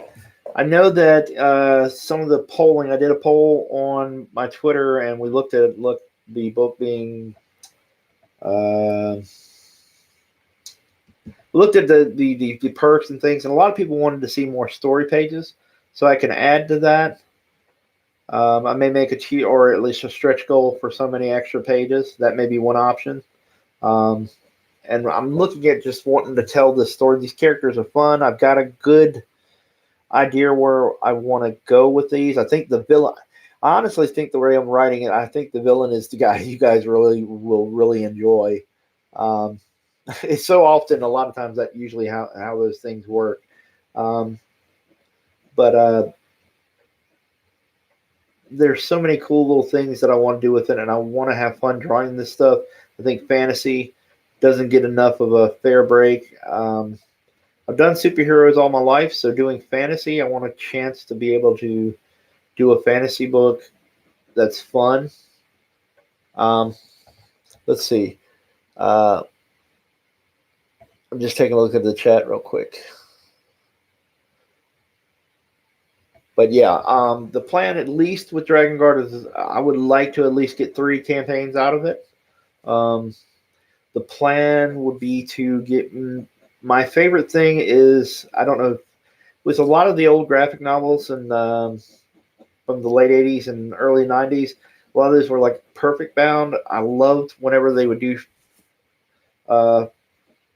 one shots and things like that, graphic novels where they were perfect bound, and it's a different kind of feel and format, and it makes it, the aesthetic of it. It's one of those things. If you've got a good book, no matter what, it doesn't matter. But I really like the presentation of that, and I would like to see something of mine like that as well. And I think that it would make a nice package overall. So the idea is to try to do a perfect bound version of the book, and there might be a couple of different covers at least.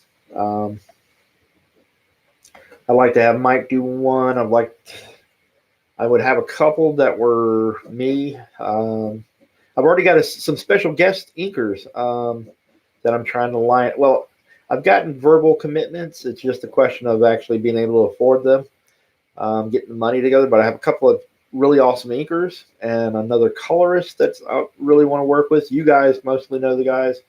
I won't say who they are because they've already got contracts with other people, and I don't want to have anybody put the kibosh on it just yet.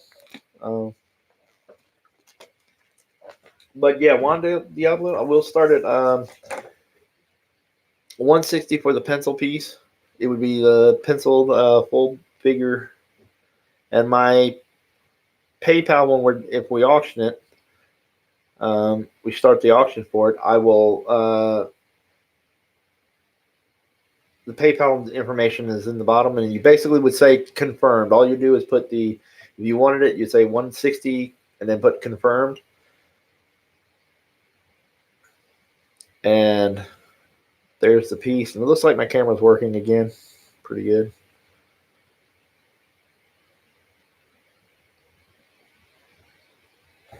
So we'll start that right now. I'll tell you what, while I'm drawing it, we'll start it right now. We'll give it a 15. We'll look at 16 minutes from now. So they'll end it in 16 more minutes. So it'll be a full 2 hours streaming. We'll say in 16 minutes we'll end the auction for it. But we're up for now is a pencil spawn on Bristol board. And it is pencil 11 by 17 on Strathmore 500 Bristol board, I believe. So you guys can watch me as I draw a little bit and shoot me some questions.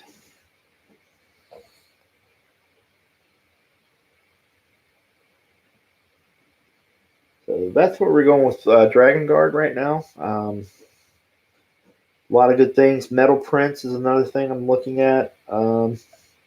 Medium-sized metal prints for you guys is one of the tiers.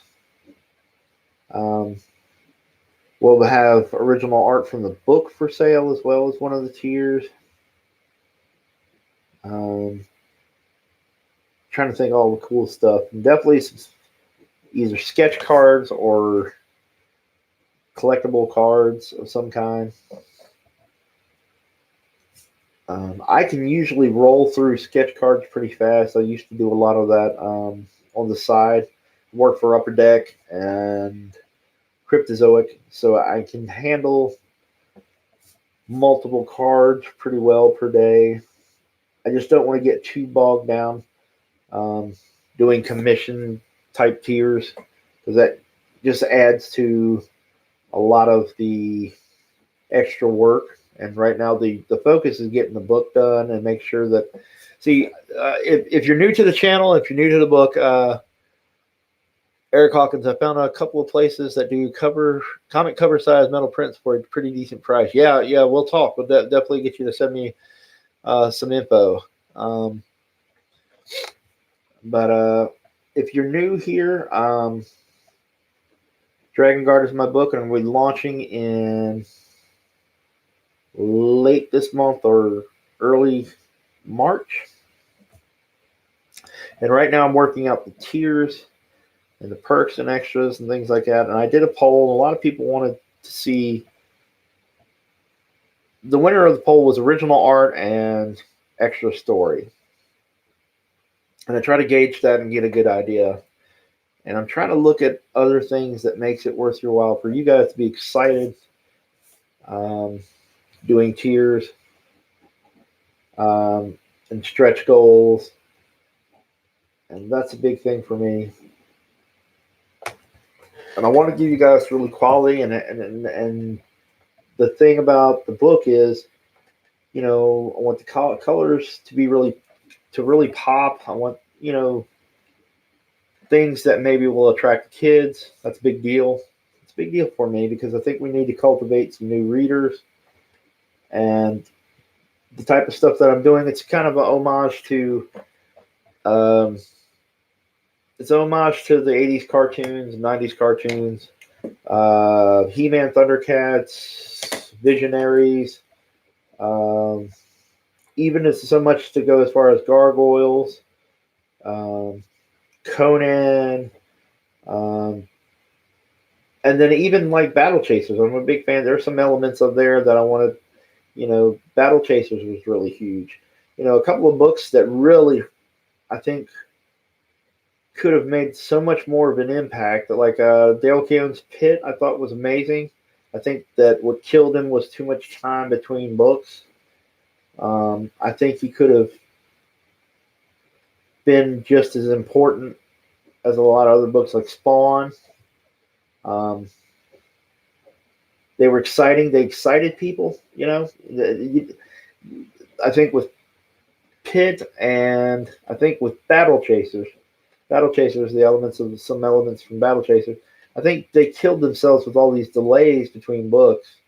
And I think they had a major property. And the proof is that Joe just had that video game a couple of years back, did a Kickstarter for the video game to fund doing the Battle Chasers video game. And he killed it on that, and that was a big thing. The excitement for that property is still there. The excitement for his artwork is still there. And I think he kind of shot himself in the foot a little bit. Or, he's successful. I mean, he's successful in video games, but he shot himself in the foot because they're supposed to have, new Battle Chasers comics, and we haven't seen anything from that yet. And now, that could have been a big deal. I mean, it really could have. There was so much a good response to the Battle Chasers video game in terms of there was a lot of excitement. People still, that book hadn't been on the shelf in a while, and it still attracts people. It still gets people excited. So,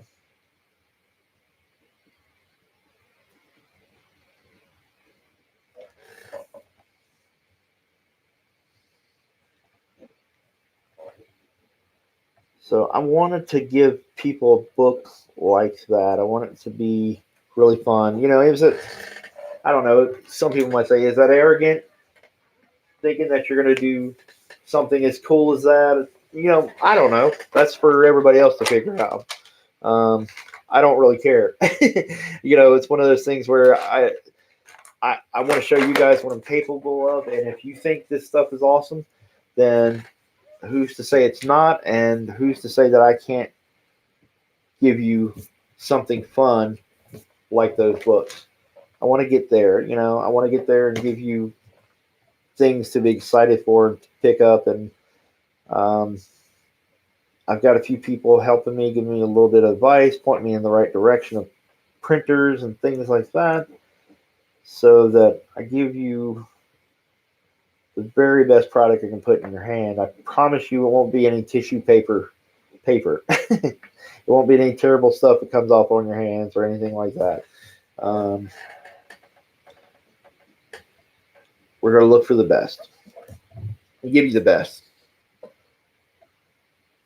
Eric Hawkins, I would buy Battle Chasers if it came back out. Yeah, no, exactly. And that was the thing. It was supposed to, Joe was supposed to draw a few more issues, but somewhere along the line, he has, well, it's not my place to say anything, and I don't want to trash anybody, but let's say he's changed what was initially promised. There was supposed to be a couple of 2 or 3 issues or something. It was supposed to round out the story. He was supposed to do a couple of comics for it that the backers would get. Now he's getting somebody else, and he's just going to be doing the covers, and somebody else will be drawing the interiors on those books. And so that changed. Juan Del Diablo. I like fantasy comics. The only book in the market that looks great and I've been enjoying is The Last God from DC. Cool. I'll have to check that out. I have not seen it. And Juan, for you, I will show you close up of the Spawn.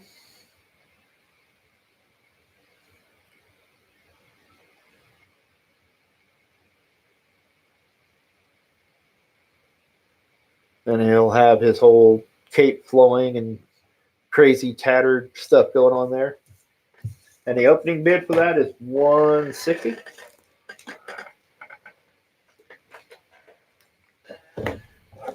Opening bid for this is $160 starting now.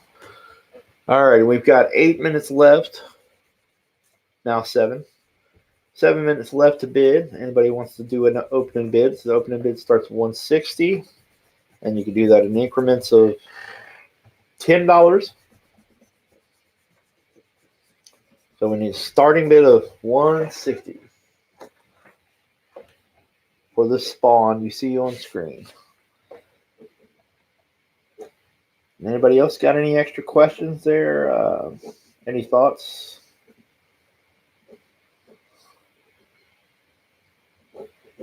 Any questions, comments?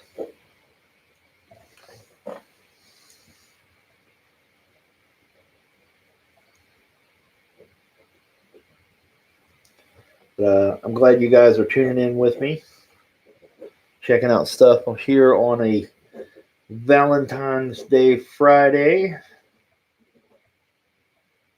Just having a little fun drawing, chatting, taking questions.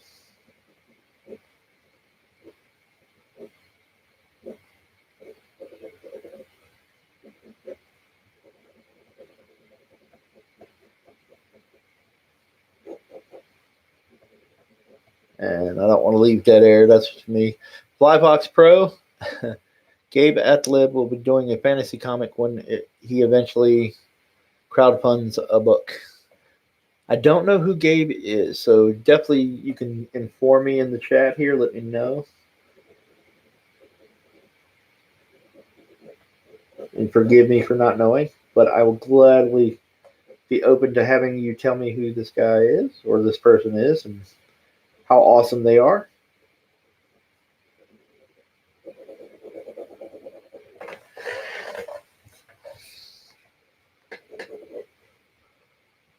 We got 12 people in the chat right now. Let's share, comment, like, whatever you want to do. Let's kind of get some people in here. All right. We're at 5 minutes now left in the auction for the spawn. The spawn you see me drawing right now.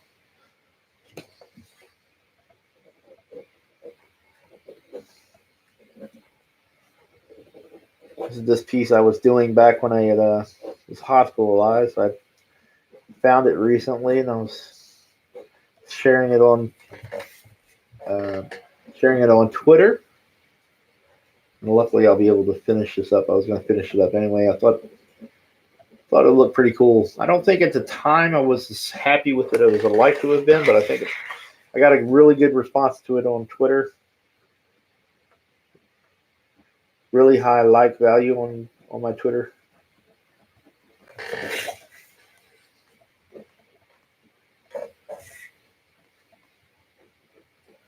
So I'm going to sit here and work on it.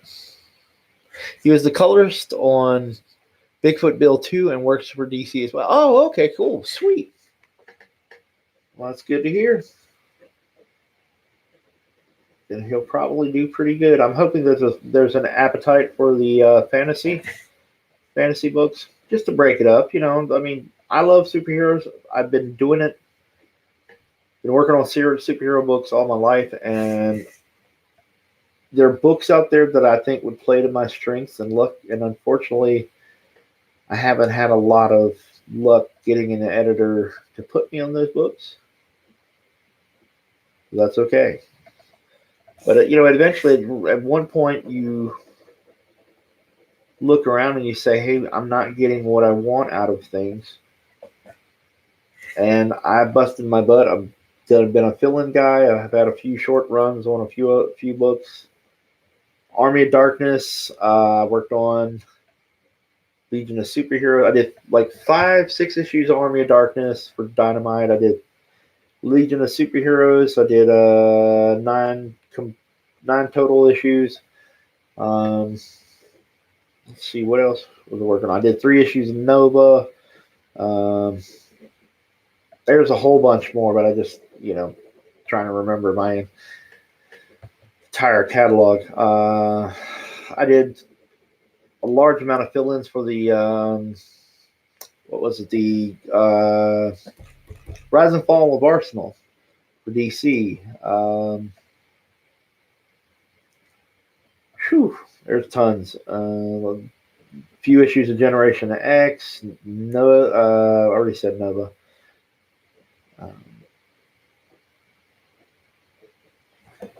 Anyway, there's a few of those. Black Panther, New Mutants, some Avengers related stuff. I did Thor. I did a Thor movie tie-in back when the first movie came out. Really excited about that. I had a lot of nice gigs under a certain editor, and he's actually over at Marvel Games right now. I think he was working on the new Avengers game, which, whatever you think about it, whatever, if you like or dislike, you know, he was a good guy to me. He gave me a lot of work, and he was really just super friendly. And I was really thankful for my run on Nova because it was fun. Working under of the writers at the time was just amazing. I think it was Dan Abnett and Andy Lanning. Short term, they are a duo. They go by DNA as a short quick name for them. Pen name, I guess. But they were great. They had great scripts, really fun stuff. So I enjoyed Nova way more than I ever thought I would. Fly Fox first. I just don't understand why the best people don't seem to get chances. Is it that much of a good old boy network? In comics, let's see. In comics, well, all right, we're going to do a countdown here in a couple of minutes. I'm going to answer this question. I'm going to count down on the spawn. You guys see here as soon as it starts. But as far as it's a lot of things, Flybox Pro. It'd boils down to being in the right place, right time. Sometimes it's politics. Sometimes the person doesn't like you for whatever reason, doesn't like your stuff. It's sometimes it's, I have friends. Just to give you an example, I was up. Dream Job was doing a He-Man comic, doing the covers for some of the He-Man stuff right around 2015, 16. And the editor had told me I had the gig. I was going to be doing covers. Told me I had the gig. Agreed to it. I've got the emails. And then what happened is, before they actually settled down and gave me the contracted stuff, she sends me an email back a couple of days later. It's like, hey, we're not going to give it to you because the interior artist, Pop Mon, wanted to do covers, and he wanted to kind of get into doing digital colors on himself. And it was a bummer.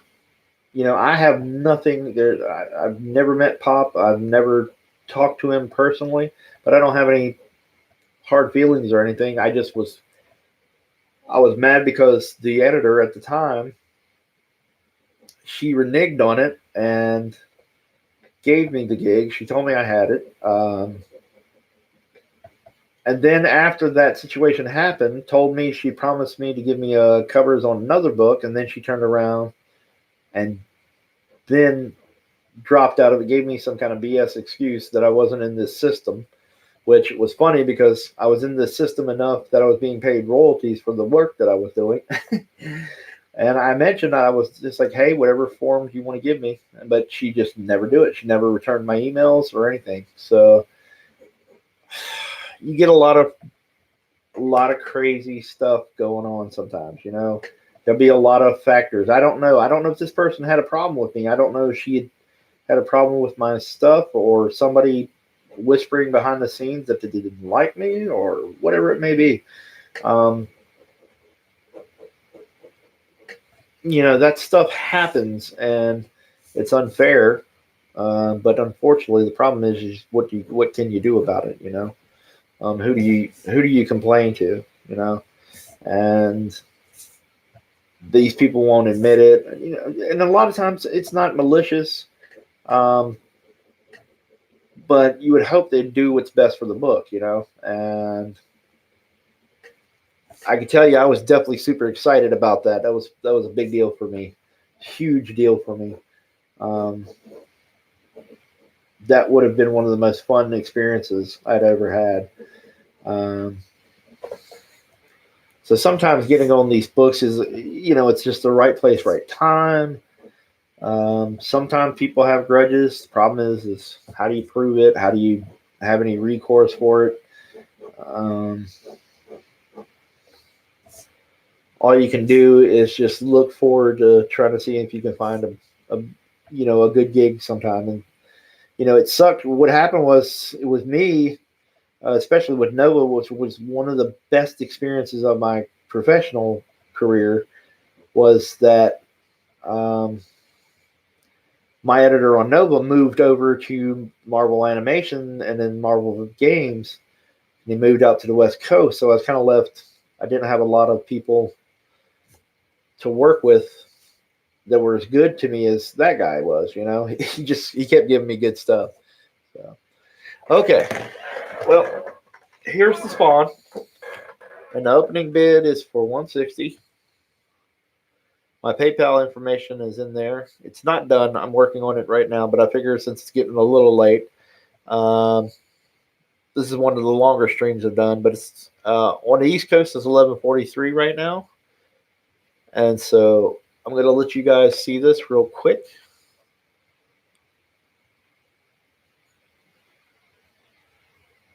The pencil drawing of Spawn.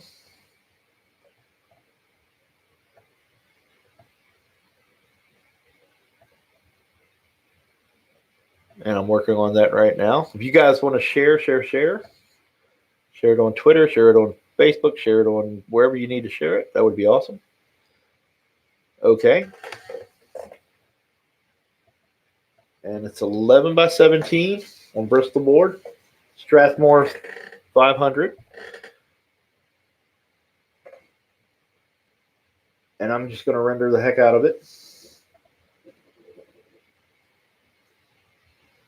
And the opening bid is $160, and the bids can be in increments of $10 or more, but no less than $10. And we're looking for original an opening bid.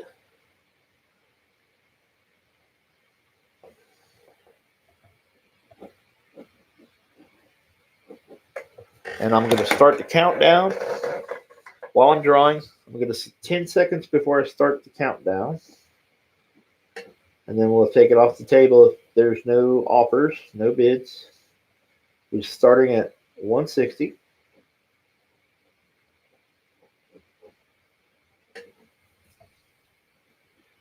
So we'll start at 10. 10 for the good people out there. We have 13 people in. Let's hope we can get more people in. So we're starting at 10, 9,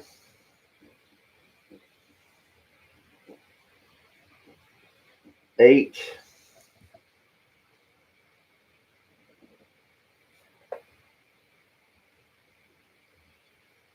14 people in. 14 people. 7,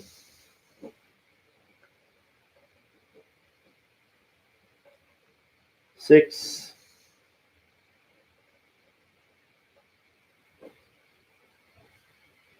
5,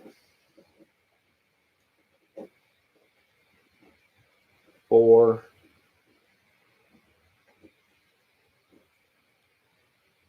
3, 2, and 1. Here we go. So we're going to start the countdown, our 15-second countdown. If you want this piece, I'm not sure exactly how much delay there is, but let's go in. And if you're going to try to snipe, be careful because the delay kind of works against you.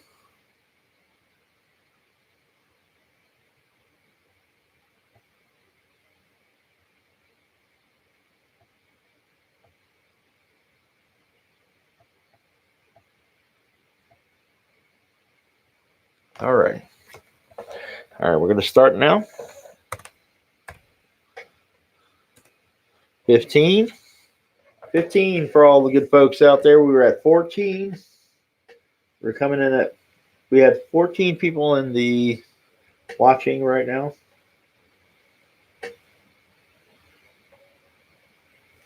If you're out there lurking, we're doing an auction for a spawn piece. We're at 14.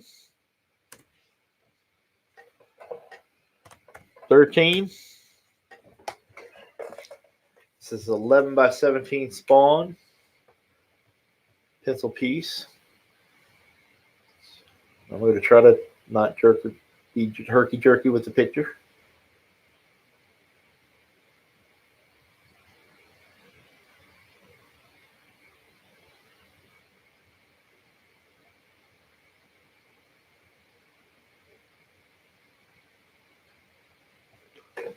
We have 12.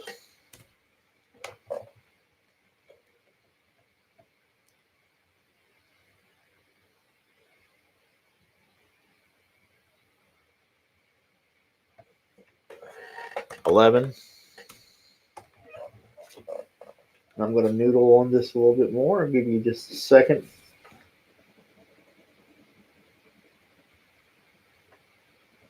Check it out.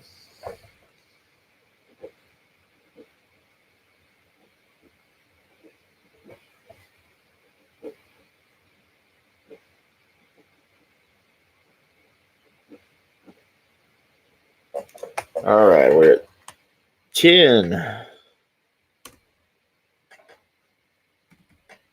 9. 8. Pause for a second. Mouth's getting a little dry. I'm going to grab a little bit of water. I'll be right back.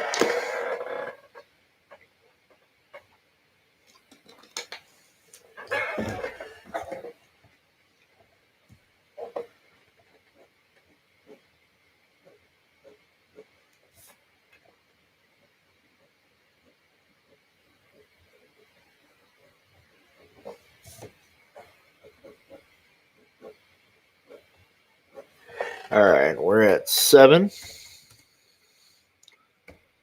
6,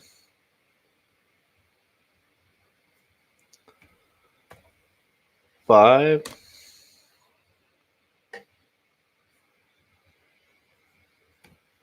4,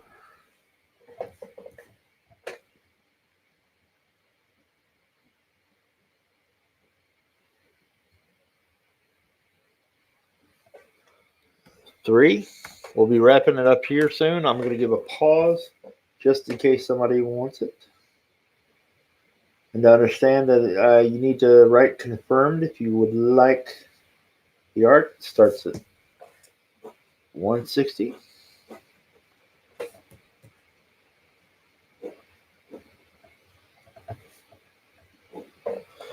2,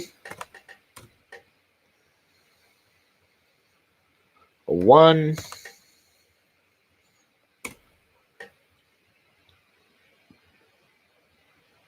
and 0. Okay, that's off the table, but we're going to sit here and draw for a little bit longer. Anyway, if anybody has any other questions, let me know.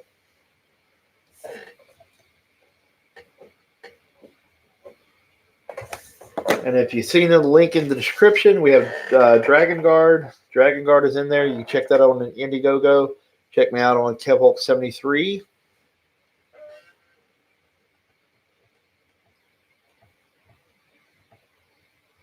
And here's a page from Dragon Guard. I got to finish those gauntlets. Been bugging me. Been holding off on finishing this particular page because the design of the gauntlets has been just nagging at me. I want something cool, really interesting.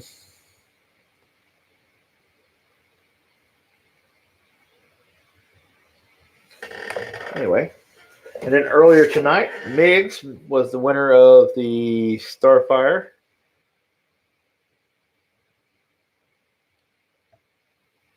And the camera does not want to focus. It's plain funny.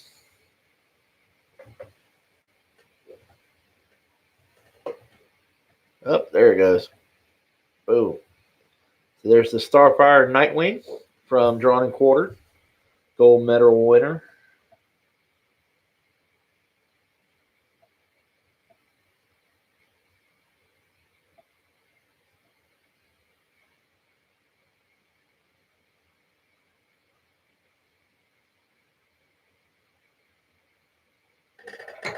All right. And here's a one for Mark Anthony. There's a Psylocke.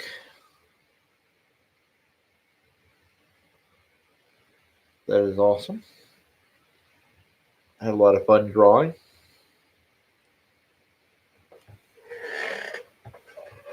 So yeah. So I'll work on the spawn as we're sitting here.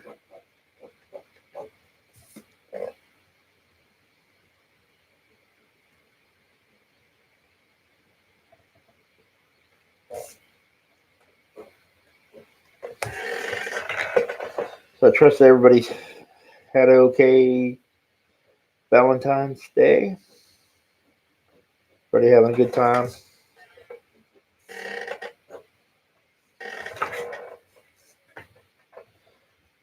My chat just dropped down, or is everybody there? Or let's see. Okay. We'll draw the spawn for a little longer. But anyway, what I was saying before was the goal with Dragon Guard is to give you a really awesome story, kick-ass artwork. That's the important thing.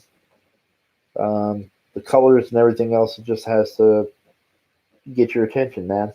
And that's what I'm trying to do. I want more fun stuff. I want, stuff that I don't see a lot of out there on the stands right now. Too many books have an agenda or have some kind of political bent if you know what to look for. They're not really fooling a lot of people. I think it's taken some of the fun out of the comics.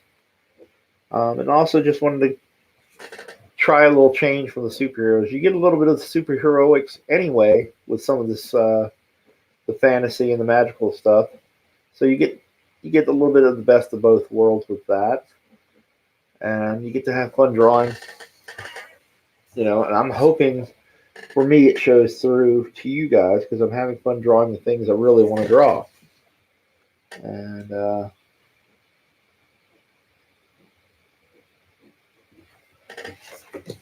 that's the point of doing the book. That's the point of a lot of these people told me that I probably wouldn't be able to touch some of these properties like Thundercats, He-Man. And my idea now is just to show you what I can do with it, and bring you along for the ride. Okay, Zombie Kebab, I'm back. Cool.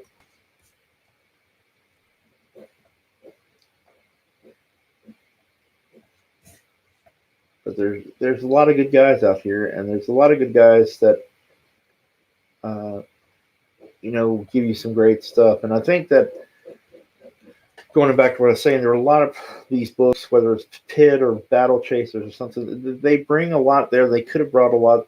And it says something about the popularity of some of these books and some of these artists that they can bring back Battle Chasers that have been on hiatus for what was it, at least between the Kickstarter for the game and when the last issue of the book came out, it had to have been at least 10 years. At least. And they can take off and not put out an issue and then come back and everybody, funded a really huge, successful Kickstarter.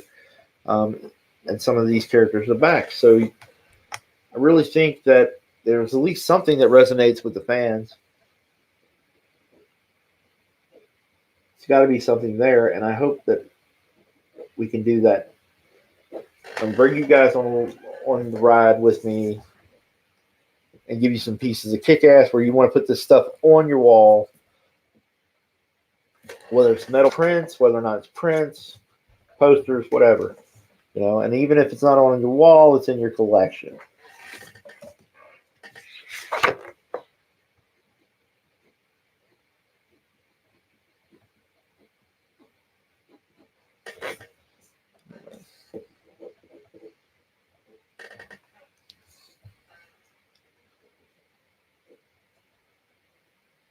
We got 12 likes and 11 watchers right now. If anybody wants to share, let people know we're still out here.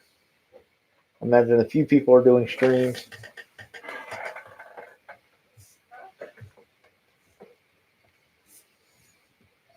So we're going to get in here into all these chains.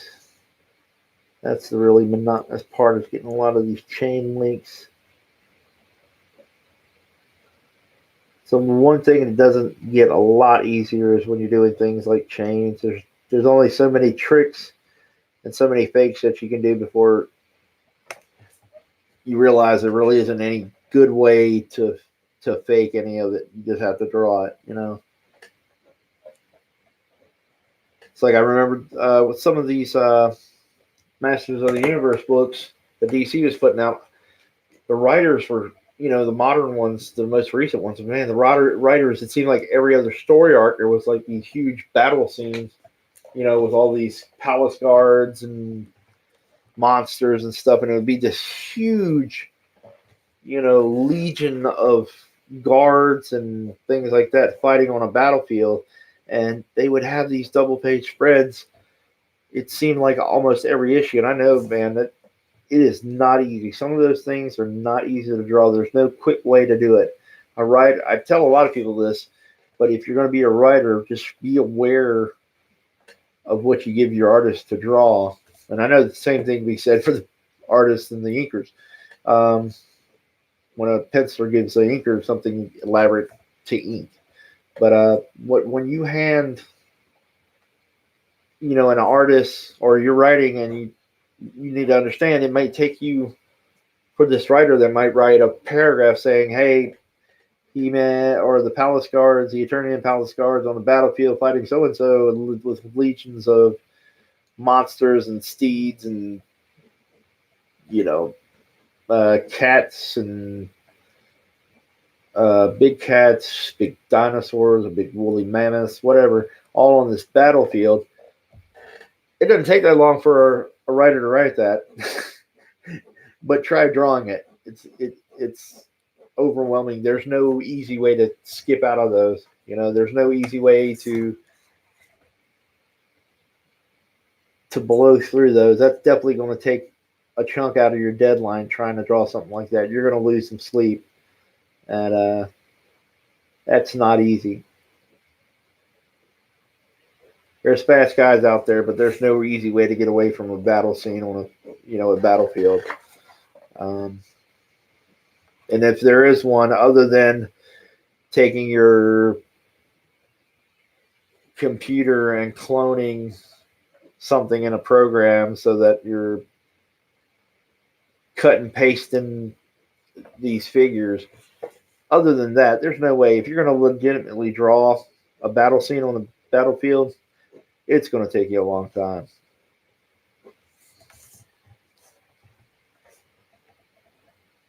Let's see. And that's how it is with chains. Chains are incredibly monotonous. And if you don't think about it, and if you just cheat it, usually it kind of stands out. So, at least for me, it's not easy.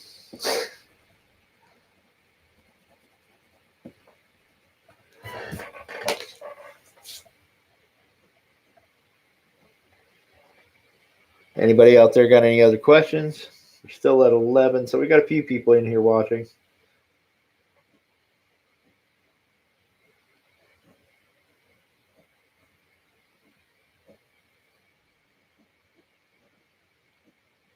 Does anybody know if anybody else is doing any streams right now? I imagine some people are, whether it's Mike or anybody else, is probably off today. They've been through a little stress.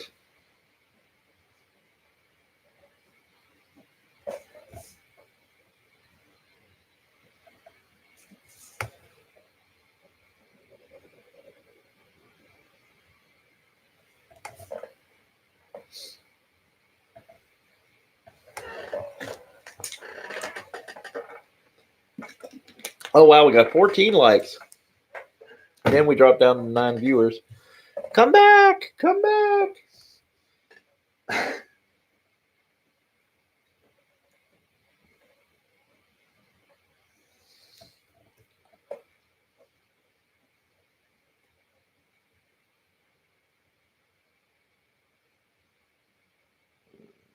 see.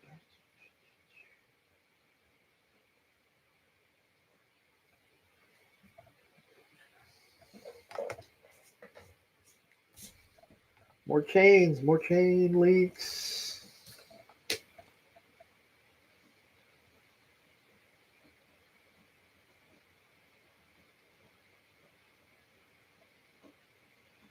Travis Charest would draw some of these chain links and do this cool kind of rusty, beat up metal effects. And God, I was just wondering, I was like, how long did it take him to draw these chains back and forth? Because it would be crazy. You would do some crazy stuff with the textures.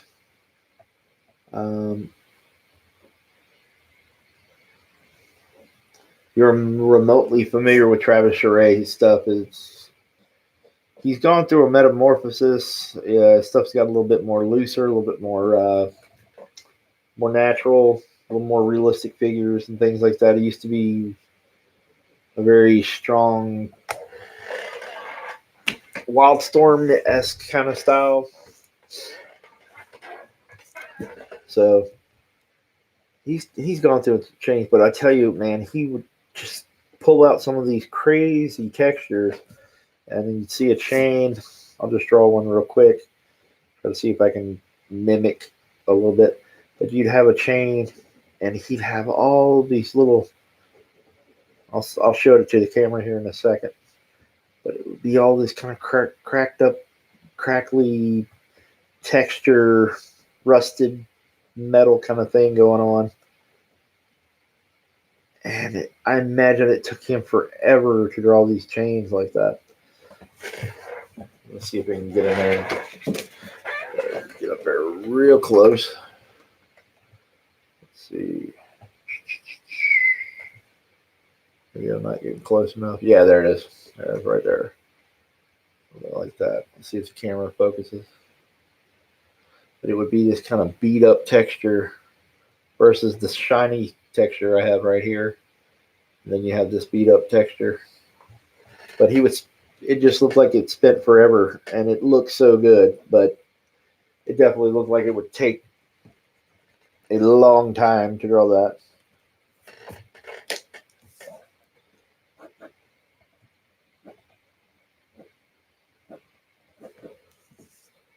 Oh, we're back. We got a couple of people back. Yay. Glad you're across here. And then we got another like. So we got 15. So I know we got some lurkers out there. You guys are rocking.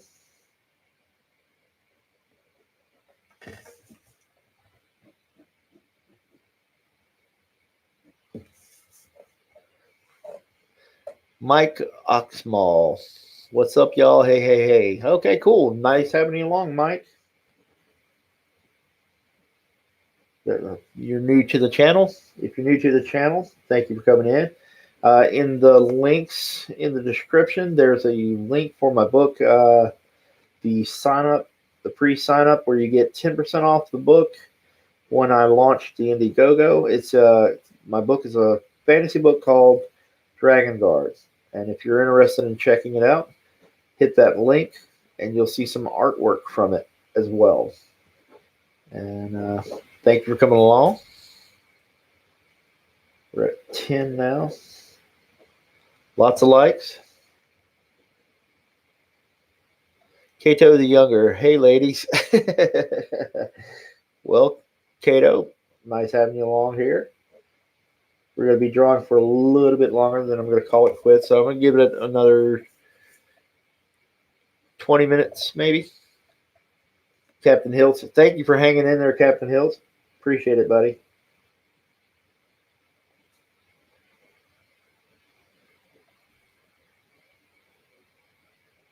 Captain Hills is an awesome mod. I trust and respect him greatly.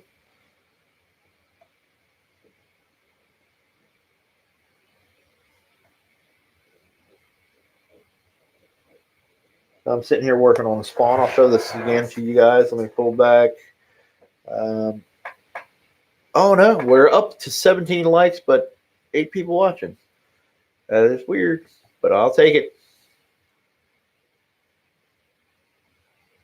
Mayor McCheese. What's going on, homie? Good seeing you here.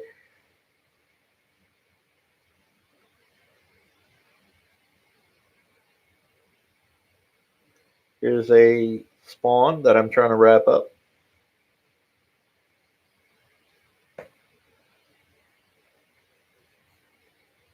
You guys can check that out.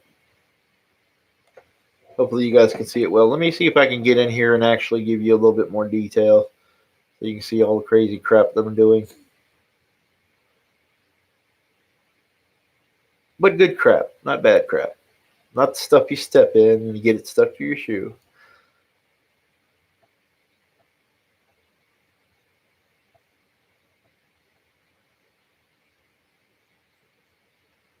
And hopefully all you people out there are having a great Valentine's Day.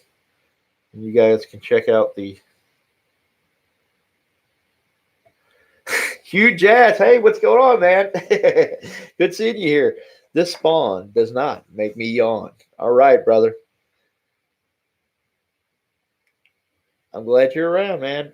Good to see you guys. Some of the regulars popping in, too. Getting some new people. Kato the Younger. Mike Oxmall.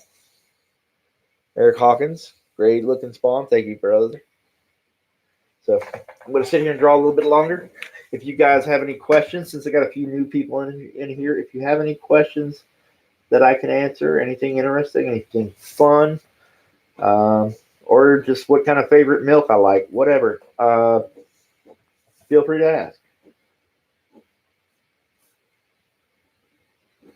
I can rate the various milks, like almond milk, not bad. If I'm forced to drink it, it's not a bad choice. I like chocolate milk. Can't have chocolate milk a lot now because I'm diabetic. You've been great. I've been diabetic. Um, but anyway, jalapeno milks. The spawn is tight, tight, tight, tight. Thank you, brother.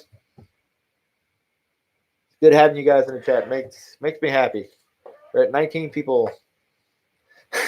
Alex G or G is jalapeno milk even good? Well, jalapeno milk will tell you he's good, or he could be a little bit of trouble. You never know. He might send you to the fan edition. But I'm not Gary Shipman, so maybe I'll get away with it. All right.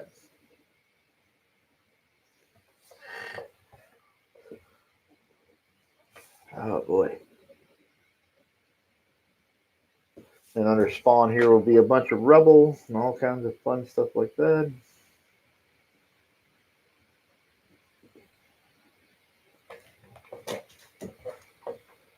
Alex G sounds exotic. Jalapeno milk. That's right. Fan edition. To the fan edition.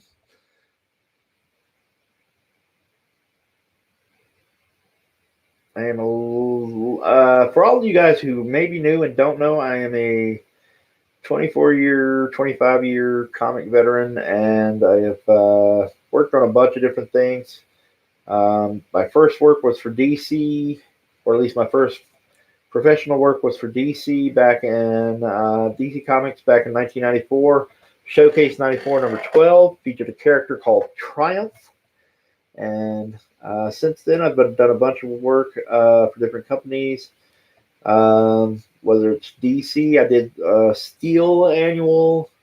I did an issue of Man of Steel with Dexter Vines. By the way, if you get a chance to look out, there's a GoFundMe for Dexter Vines, who has a blood cancer. I can't remember the actual name of it, but Dex is in dire need. He's a fantastic. I cannot tell you how awesome a inker this man is, and he's got an uphill battle with cancer. And if you guys are so inclined to want to donate to his GoFundMe, if it's still up,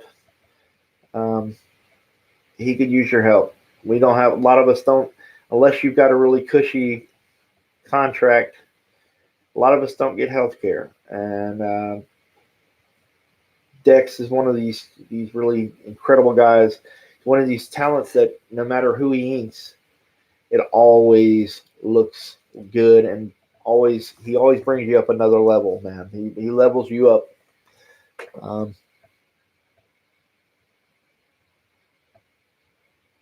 Triumph the trash truck talking dog. Okay. Yeah, exactly. Triumph. But anyway, I did some work for Marvel. My first Marvel work was an annual, I think in '98, of Generation X. I also did issue 63 of Generation X that had a really cool Juggernaut appearance. So I got one of my first things from Marvel right off the bat was a book that had Juggernaut in it, which was heaven for me because, one of the things, if you've seen any of my stuff, drawing big dudes is my thing. Also, I worked down in Tampa for CrossGen. I did 3 issues of Sigil, did an issue of Mystic, worked on a mini series that was not published, then redrawn, and then was published or redrawn by another artist, then was published. Let's see, what else? Extreme X-Men: The Savage Land, 4-issue miniseries with Chris Claremont. New Mutants, Black Panther,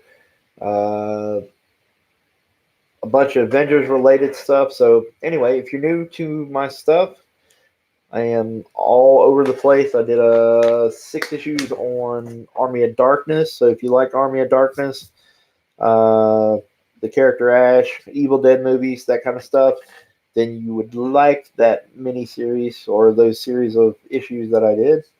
I tried real hard to make it look as best I could like Bruce Campbell, and making sure that his likeness was really cool. There was fun stuff in there. Ash versus a lot of classic movie monsters and crazy stuff like that. Anyway, so I also did a JLA miniseries, Rise of Arsenal, where it was right around the time that Arsenal lost his arm. I did 9 issues of Legion of Superheroes, a 6-issue stretch of Legion of Superheroes, and then 3 other issues were fill-ins. So anyway, I'll give you a little about me kind of deal. And I'm dealing with a blunt pencil this evening, and I don't have my pencil sharpener. All right.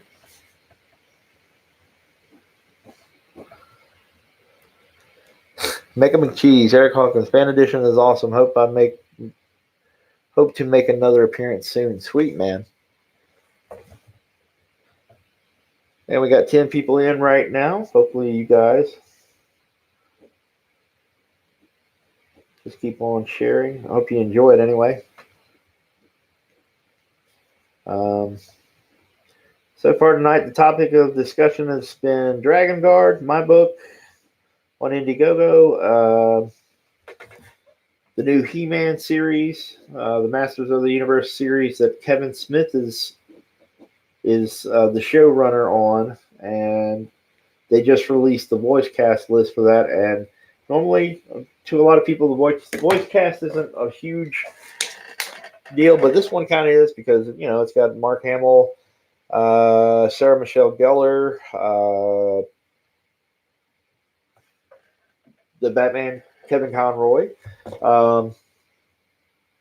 Lena Headey from Game of Thrones, who was Cersei on the show, the lady you love to hate, and she's doing the voice of Evelyn on the He-Man thing. So that's awesome. Really cool casting for that one. That's got to be a great get for them.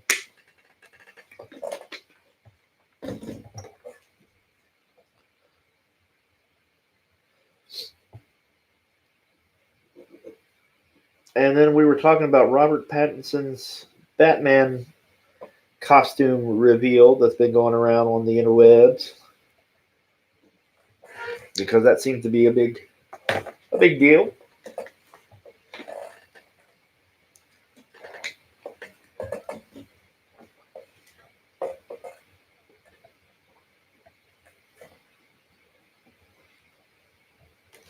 And we've been watching me do a auction for Starfire and Nightwing. And there's Miggs. Have a good night, Miggs. Good night, buddy. Same to you. Very awesome of you, Miggs. Here's your piece that you won. We'll show this one more time for you guys to see. You can see some of the close-up detail.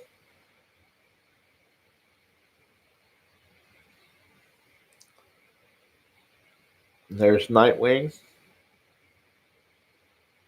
George Perez costume, which was really fun. It's a fun design to play with. Damnation. All right, cool. There's somebody in. Thank you for popping in, bud. If you enjoy it, like the channel, share, anything like that. If you get a chance to, Damnation, check out nice image for the nightcap. Thanks, Meg. Doing it just for you, buddy. Thank you so much for being interested in it. Damnation, if you want to check out Dragon Guard on Indiegogo. I have a pre-launch page. If you go to the pre-launch page, check out the images. If you sign up, the sign-up list, the early VIP list, will get 10% off. Starting out, we'll get 10% off on the book when it launches. And I am considering doing a exclusive print for you guys when it launches that will be only to the early backers, guaranteed. Okay, so that's something I wanted to try to do for you guys. So if you get a chance to check it out, if you like any kind of fantasy books, you like 80s cartoons, a fan of that kind of stuff, like Thundercats. I'm a big Thundercats fan. I'm a big He-Man fan. I'm a big fan of a lot of those properties. Visionaries, Gargoyles. If you're a fan of Conan, if you're a fan of Battle Chasers, it might be up your alley. So please check it out. Damnation, Dragon Guard looks sweet. Awesome, dude. Thank you. Rock on, buddy. I hope you have a good night, Migs.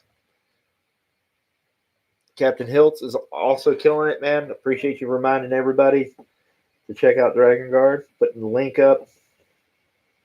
And on Dragon Guard, we've the good news. I figure I'll throw that in there for everybody that did not hear it the first couple of times. If you're just new to the stream right now, we've got a letterer. We've got a Lego dude. Guy that's going to do our logos for us.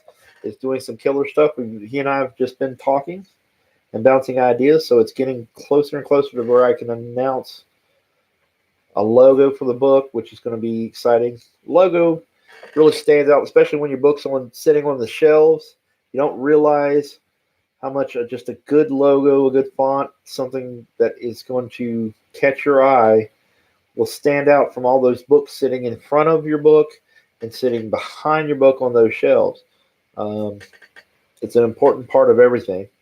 And good logo is something you don't know you need until you realize it's bad. Or if you have a bad one, then you know it doesn't bring your book out there, it doesn't make your book pop, then you notice its absence, you know. Damnation Smurfs. That's funny. All right. And so that's what we can say. We can say I'm working on pages. I've got a couple of for the covers. I'm looking at some popular inkers that I've been talking to, and they're fantastic talents. These people make everybody pop. You know, a good penciler. If you have a bad inker, you'll definitely notice it. And if you have a good inker, he can take somebody who's maybe not the most polished penciler and take them and send them off into the stratosphere. They can make or break you. And I'm personally, I don't mind inking myself. I've gotten to a place where I'm much more comfortable with it, but I love the collaboration with other people. Other people are really skilled at what they're doing. And when it meshes, it meshes. Oh, Popefire the Starfire Goddess. Hey, you're back. Glad to see you. I don't know if you've heard the bad news. I don't want to run you off, but we had the auction. I didn't know you were going to be gone for that long. But we had the auction for the Starfire and the Nightwing. And it went to Migs.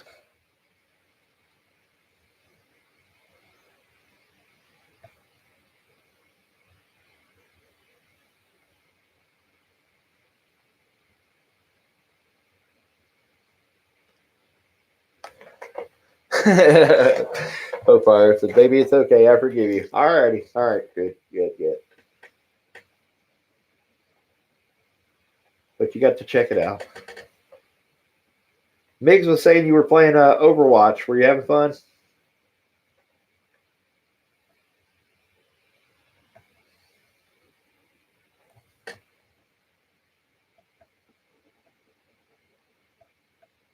And we're at 11 people, so that must... okay, we've got 21 likes. Thank you. Everybody out there that's doing likes. And give me a little thumbs up. I appreciate it. We're still kicking. I'm going to be drawing this spawn, drawing a lot of chains.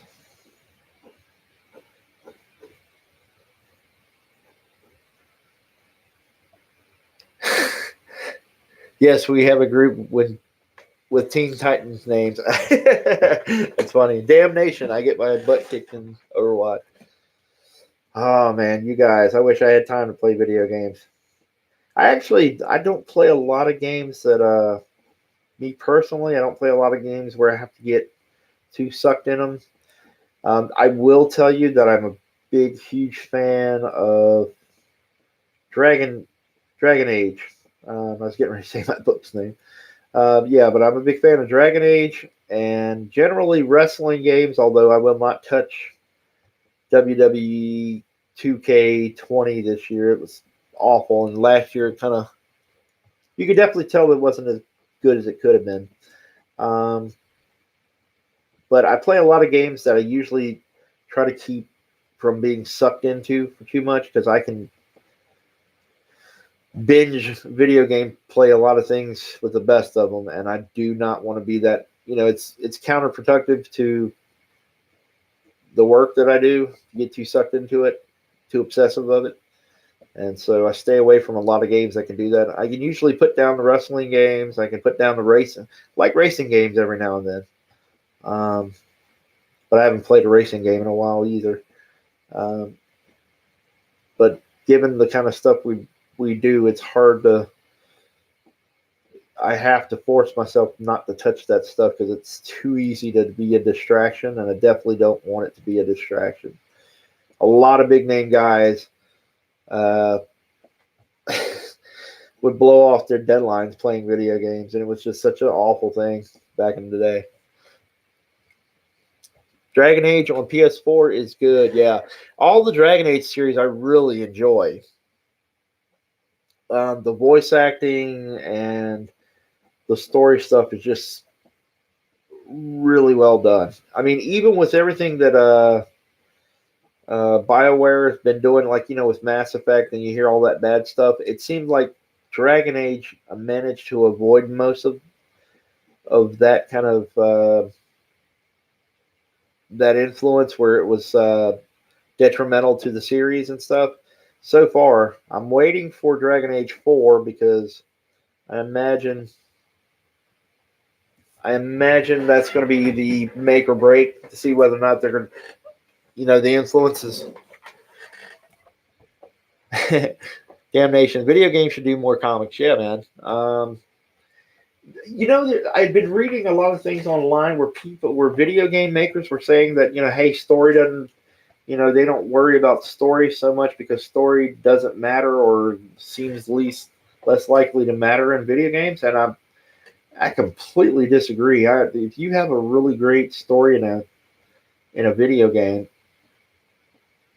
that, at least for me, it draws me into the game way more. I mean, I guess it's good and bad. If I don't want to spend a lot of time on games, then it's probably easier if I'm not sucked in. But I think the things video game experiences I really like are more story driven. I really enjoyed it. Fable is another one. I don't know if you guys ever had a chance to play Fable. Fable was pretty fun. I've enjoyed those games a lot. Those are really good games. So yeah, I play a few wrestling games. I like to create a character, create a wrestler modes. You get sucked into that a little bit too because there's so many examples. I mean, hell, it's getting to the point where the company 2K, well, THQ did this too, but you could upload textures to your character and import those textures into the game for your wrestler, so you could make up all these kind of realistic looking guys, and a lot of that was fun. That made it a little bit fun.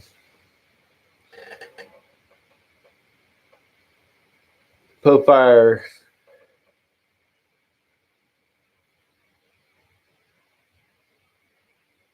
The Starfire Goddess says, she says, Fable I've played on OG Xbox 360 and PC. All right, cool. See, there we go.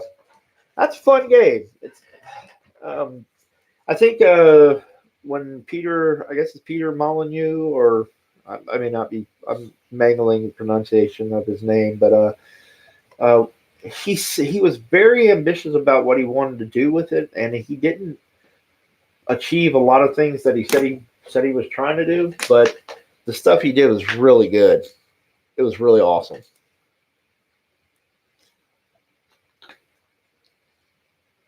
Damnation, they build entire universes, and it's a shame they don't do more with story. Yeah, I agree. I agree. I'm not sure why, but I read a few interviews on IGN, I think it was, and I was perplexed by how many of the game developers were saying that story really did. They're looking at things and story didn't really matter, and I was like, man, I don't know. Story's a big deal to me, but then again, you have some things where maybe the story isn't the greatest, or isn't the biggest selling point. A lot of shooters and things like that, co-ops, and um, maybe that isn't the biggest deal. Um, I know it is for me. I mean, I know it's a big deal for me. Um, some of my favorite things have been a lot of story-driven stuff. The Telltale games before they, you know, kind of went under and then was brought back with a different publisher or something. A lot of the Telltale games were really fun.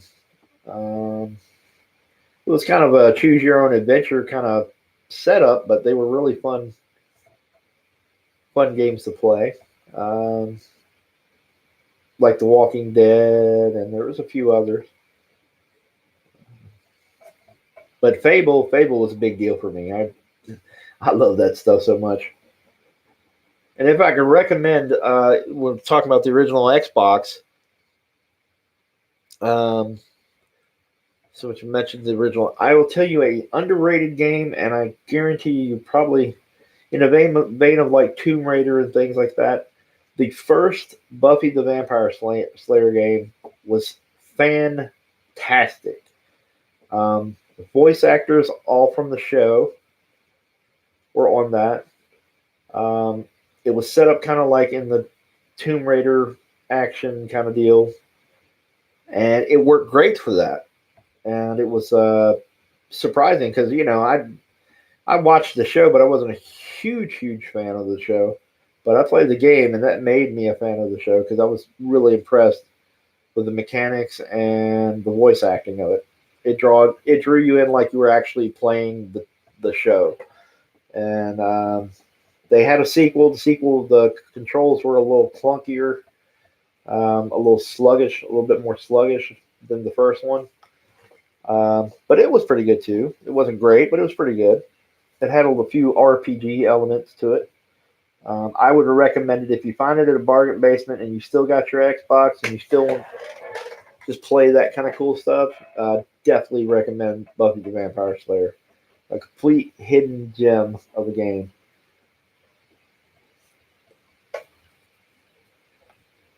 Damnation. I remember that game getting good reviews. Yeah. I don't know if it's sold as well as they were hoping, but it definitely was one of those games where I know when I picked it up, I didn't expect it to be as good as it was. A lot of the effects when you dust a vamp and things like that, everything felt like you were playing something from the TV show. And you don't get that a lot with a lot of properties based on movies and TV shows. You don't get that. And this game was, somebody was fans of the show when they did it. I can't say enough good things about that game.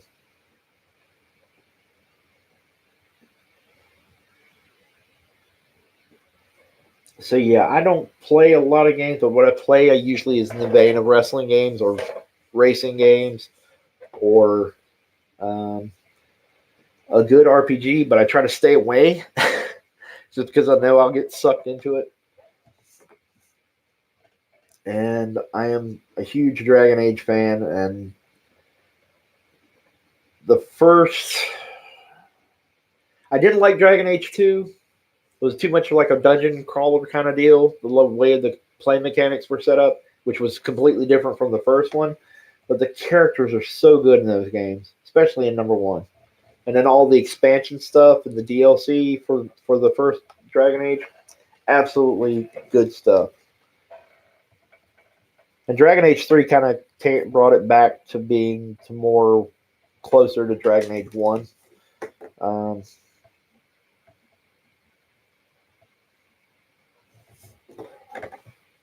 anyway, here's a good look at that spawn.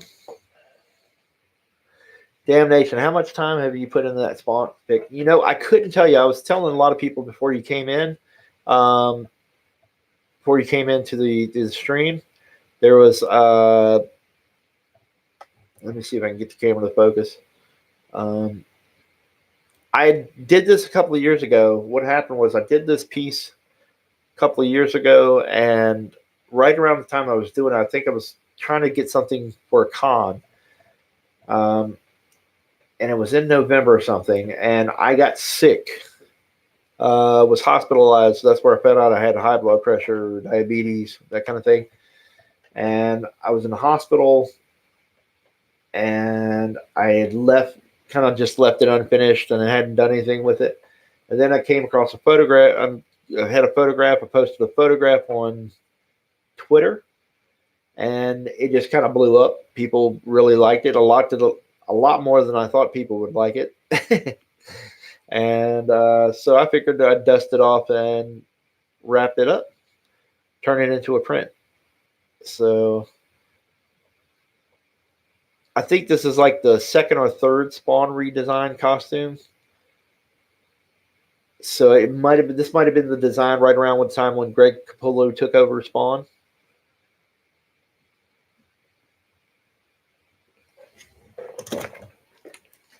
And I guess this is going to be the 10-minute warning. I'm going to wrap this up. Comics Legend. Hey, what's going on? Comics Legend, how you doing, buddy? Thank you for coming in. He says, this is way better than most official Spawn covers. Now, that's a compliment. I thank you. Damnation, looking good. Thank you, sir. I'll put a little bit more of a high res on it. I'm going to do a little tightening up. I'm sure after the stream, I'm going to go in and light box this, check out, do little corrections, maybe fix little things. But he'll have his energy effect going on, and there'll be more of the cape. I may even redraw sections of the cape just to make it more, I don't know, tattered or more, whatever you want to say, more McFarlane-y or something. The coronavirus. What's up, party people? Y'all keep your mouths open. Okay, you get points for the screen name there. But Fire the Starfire Goddess. She says, yo. Okay, Comics Legend. Here is good. It sounds like you might have a good question for me. When you lightbox it, do you go straight to inking, or do you still pencil when lightboxing? Yeah, when I lightbox, basically it's a process of let me move my cable. It's a process of correcting your mistakes. And so here's a good example. When I'm lightboxing, I work out all these little problems. So anybody not familiar that's still here, checking everything out, when you're lightboxing, it's basically just a tracing box that it has a fluorescent light in it and then a frosted glass over top to diffuse the light so that it's evenly distributed. And then basically you put you can use it for tracing. A lot of people use it for, just weird applications. Some people even, when they're looking at things like in the medical profession, they use light boxes. I don't know. They'll put certain things, or jewelers will put things on a light box for whatever reason. But anyway, the light boxing you use for tracing. And so by flipping it, for people who don't know, it's like taking your artwork and putting it up to a mirror. You can see the imperfections or how something is off. If something looks wrong or looks off. So what I would do is flip it, and I'd go in and start. A lot of people lot of people do this. Some of the famous people that do a lot of this, or more famous artists would. I know Chris Sprouse does it some. I know maybe a few other people, maybe Adam Hughes. I'm not entirely sure on that, but lots of people do it. But anyway, it's like holding up a mirror to your artwork and fixing the problems. So you flip it over, and that's why there's all this drawing underneath here on the other side. And then, so whether or not I usually don't, while I'm light boxing, I don't ink. Um, One reason it looks really weird, the light shining up through it, it shows some imperfections in your ink with the light showing through and seeing it. Your ink will have little tiny bleeding areas or little tiny uh, imperfections. I'm trying to think of the word, but you'll see little things where the ink isn't even, and it will mess with you, and if they're thinking that it doesn't look good. But if you take it off the light box, it looks absolutely fine. So it plays with your mind. So I don't like the ink on while the artwork is on a light box. Just something I don't normally do. Um, but here you get a great, look at where I'm trying to work out the problems. I think if it had been me and I started this piece today, maybe I wouldn't have made him as bulky. I know a lot of people expect a lot of, or at least are used to my stuff, my figures being kind of big and meaty, kind of bodybuildery kind of guys. But I probably would have maybe slimmed him up a little bit. But it was enough of a piece that it got so much reaction on Twitter that I figured, why not finish it up and call it a done piece. I also have, if you guys want to hang on just for a second, let's see if I can find it. I'll throw another Dragon Guard piece. Here's that page that I'm working on.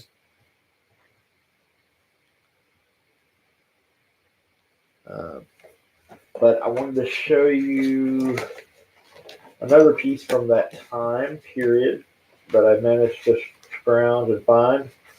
But there's Lady Death. So if you guys are Lady Death fans, anybody out there, here's the Lady Death I was working on. And it's funny because I had extra Marvel board laying around, so hopefully nobody takes offense at that. Either way, whether you're Brian Polito or whether or not you're Marvel, hopefully nobody takes offense at that.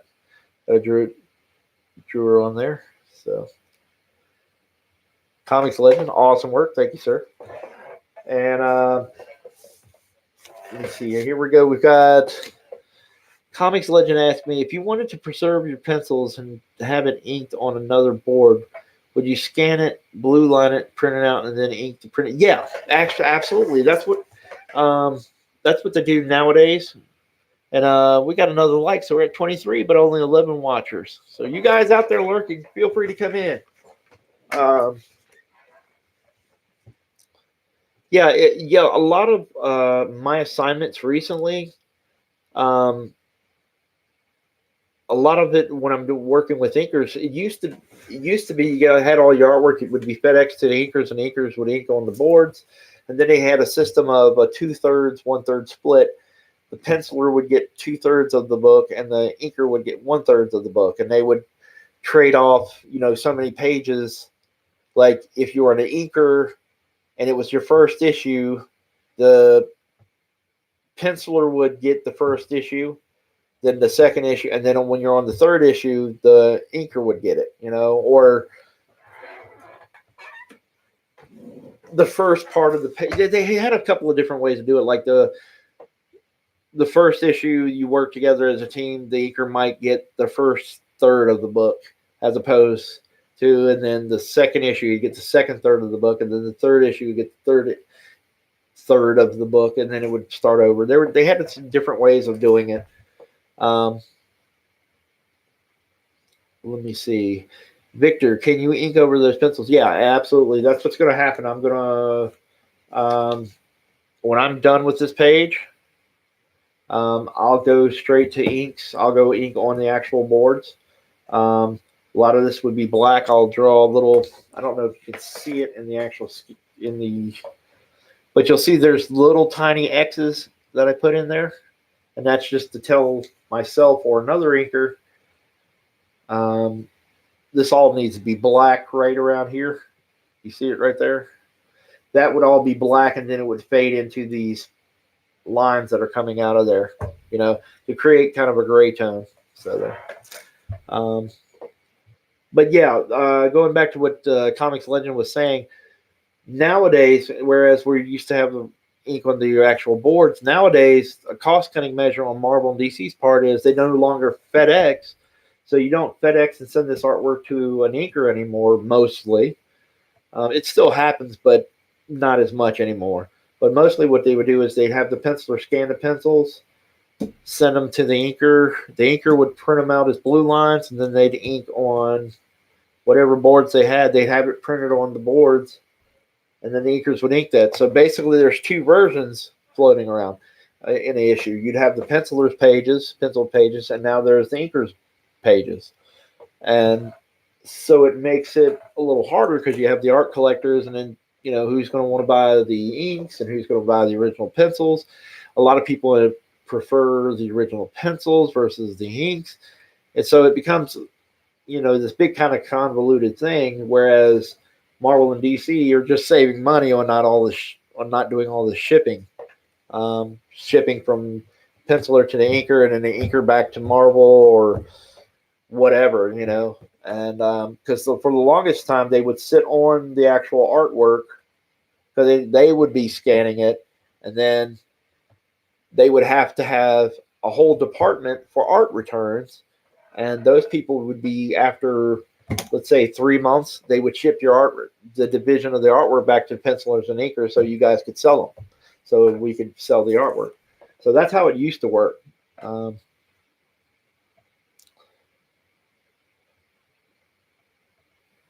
Okay, can you ink over those pencils? Okay, because I knew you can't charcoal over pencils. Yeah, I don't know.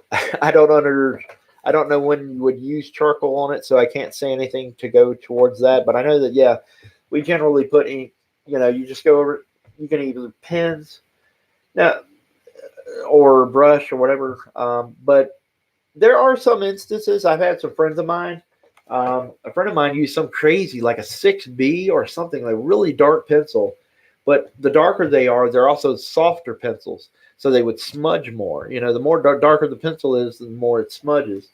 And my friend, oh my God, it'd be a hell of a time for anybody to try to ink him, because it would the ink couldn't penetrate that really smudgy, heavy pencil, and you would go to erase the pencil lines off there, and it would take up some of the ink.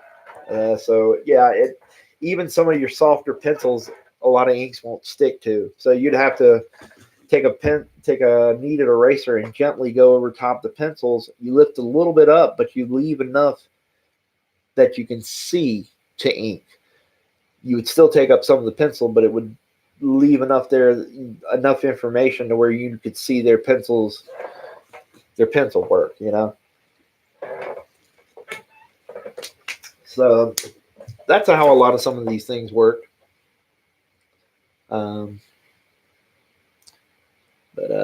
Anyway, so it's getting late. I'm on the East Coast, so I would probably have to wrap this up in here in a second, about 10 minutes or so. But here's another look at that Lady Death.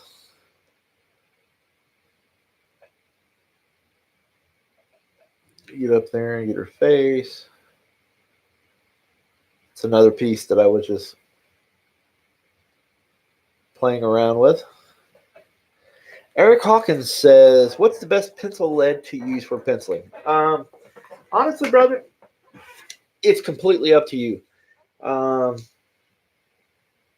When you work with inkers, if you work with anybody for a long time, you might have some setup where sometimes maybe your inker will tell you, hey, I'm having a little trouble with this or that. But generally, most guys don't have a lot of problem with any pencil So you can use, I used to use 3H, which was pretty hard lead, and I was digging into the page. I have a heavy hand anyway, you know.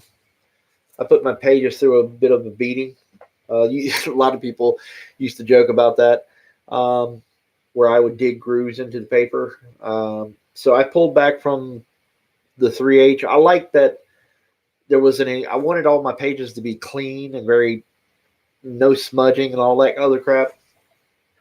Some people love it, but yeah, I worked down from a 3H down to now it's a F and a H. What a F is sort of like your HB, but an F doesn't smudge for whatever reason. I don't know exactly what it is about it, but the F doesn't smudge as bad as a HB, and you still can get a kind of a dark line.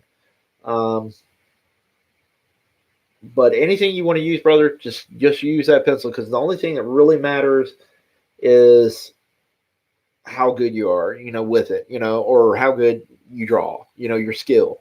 Um, Nowadays, with the scanning technology being what it is, number one, a lot of it's going to be you're going to be scanning pages to send to an inker anyway, so it doesn't really matter. So the only person that you have to impress is yourself.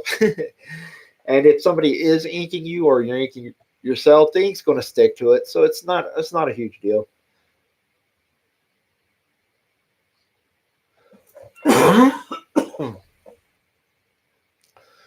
Comics Legend, thanks for answering the questions. Yeah, no problem, man. No problem at all. Victor, I'm talking about building a barbecue. I don't know what you're on about. Okay, I'll figure that out later, Victor. Uh, but I assume you know what you're talking about. And anyway, no problem, guys. I'm having fun answering questions. I like doing it. So here's Lady Death and all her booby glory. I was working on.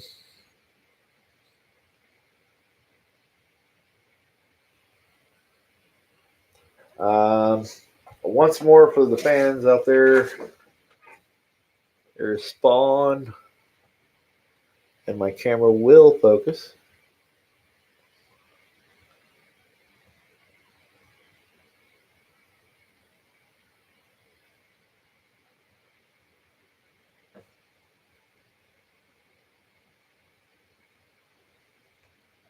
Okay, Victor. Okay, how about erasing? Does what you do leave a permanent image? H9 graphite, I can't erase. Oh, okay.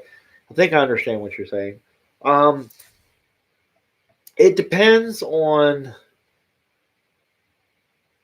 how much you've already erased in the image. Some graphites won't come off. If you're really digging in there and you have a dark lead, yeah, I imagine it's probably going to be a little tough to take off. And part of it is getting used to not bearing down so hard on the pencil. It was really something I struggled with for a long time. Good exercise. I'll show you on camera. Maybe I can help you here if this helps. Is you see how you hold the pencil? All right. Most of us hold the pencil like this. Most of us normally, if you're Eric Larson, you hold the pencil around like this and draw something weird. But a good exercise is to take your pencil and hold it. Take your grip, finger down here. See it like that.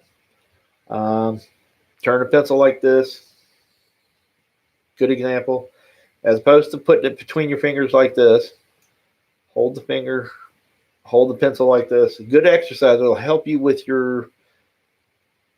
if you're holding the pencil too hard, the grip and digging into the pencil. And go in, and when you're doing a lot of your layouts, I wish I could sit the camera in another position or something, but I can't do it right now. But when you're drawing, do this, and it forces you can't bear down on the page like this. It forces you to change your grip a little bit and to master getting loose. with the pencil and not trying to control it and fight it so much. So, just as an exercise, go in and take a pencil, sketchbook and start drawing things and keep this grip that I'm showing you right here. Let me see if it may not show, but and do this. You'll see a lot of people, a lot of sketching classes do this. You get this grip on the pencil, it will help you ease that up. So you aren't bearing, you're not bearing down into the paper. I've always had that problem. You go to erase it, you'll see little grooves and stuff. That's going to happen. I've known a lot of light people with light hands that they can go and erase and the paper looks kind of clean. So part of it's your lead, part of it's your pressure and how hard you're digging into the paper. So anyway, I wanted to take a second and show you that. And check out Dragon Guard if you haven't. If you guys out there are listening, there's a piece from Mark Anthony as well, the Psylocke that I'm working on, which the camera won't focus. Of course. Let's try one more time. Yeah, it's not going to work with me. Anyway, excuse the boomerisms. You guys, thank you for coming in. Check out Dragon Guard on Indiegogo. The link is in the description. Check out KevHulk73 on Instagram, KevHulk73 on Twitter. We have more preview art for Dragon Guard. We're going to try to launch this, get this all taken care of, up and running for you guys to check out in our first week of March. And I want to thank you guys, everybody that's popped in, liked, shared, everything else. Thank you guys for coming along this evening. Big thanks to Migs for buying the artwork. The spawn is for sale. If you want to contact me, check me out on KevHulk73 on Twitter. If you would like and are interested in the spawn, it's definitely there. I will be finishing it up. And I'm glad you guys came along. Enjoy having you around. Thanks to our mods, Captain Hiltz, Zombie Kebab, and Mayor Mecca McCheese. You guys putting in the time, hanging with me, checking it out.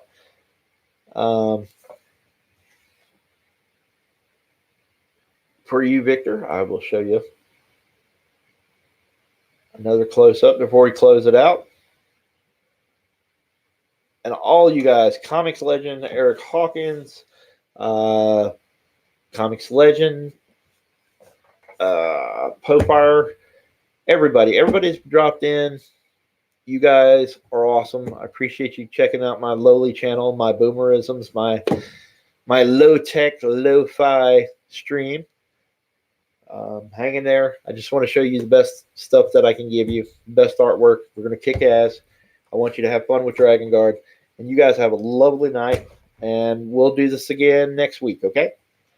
Good night, everybody.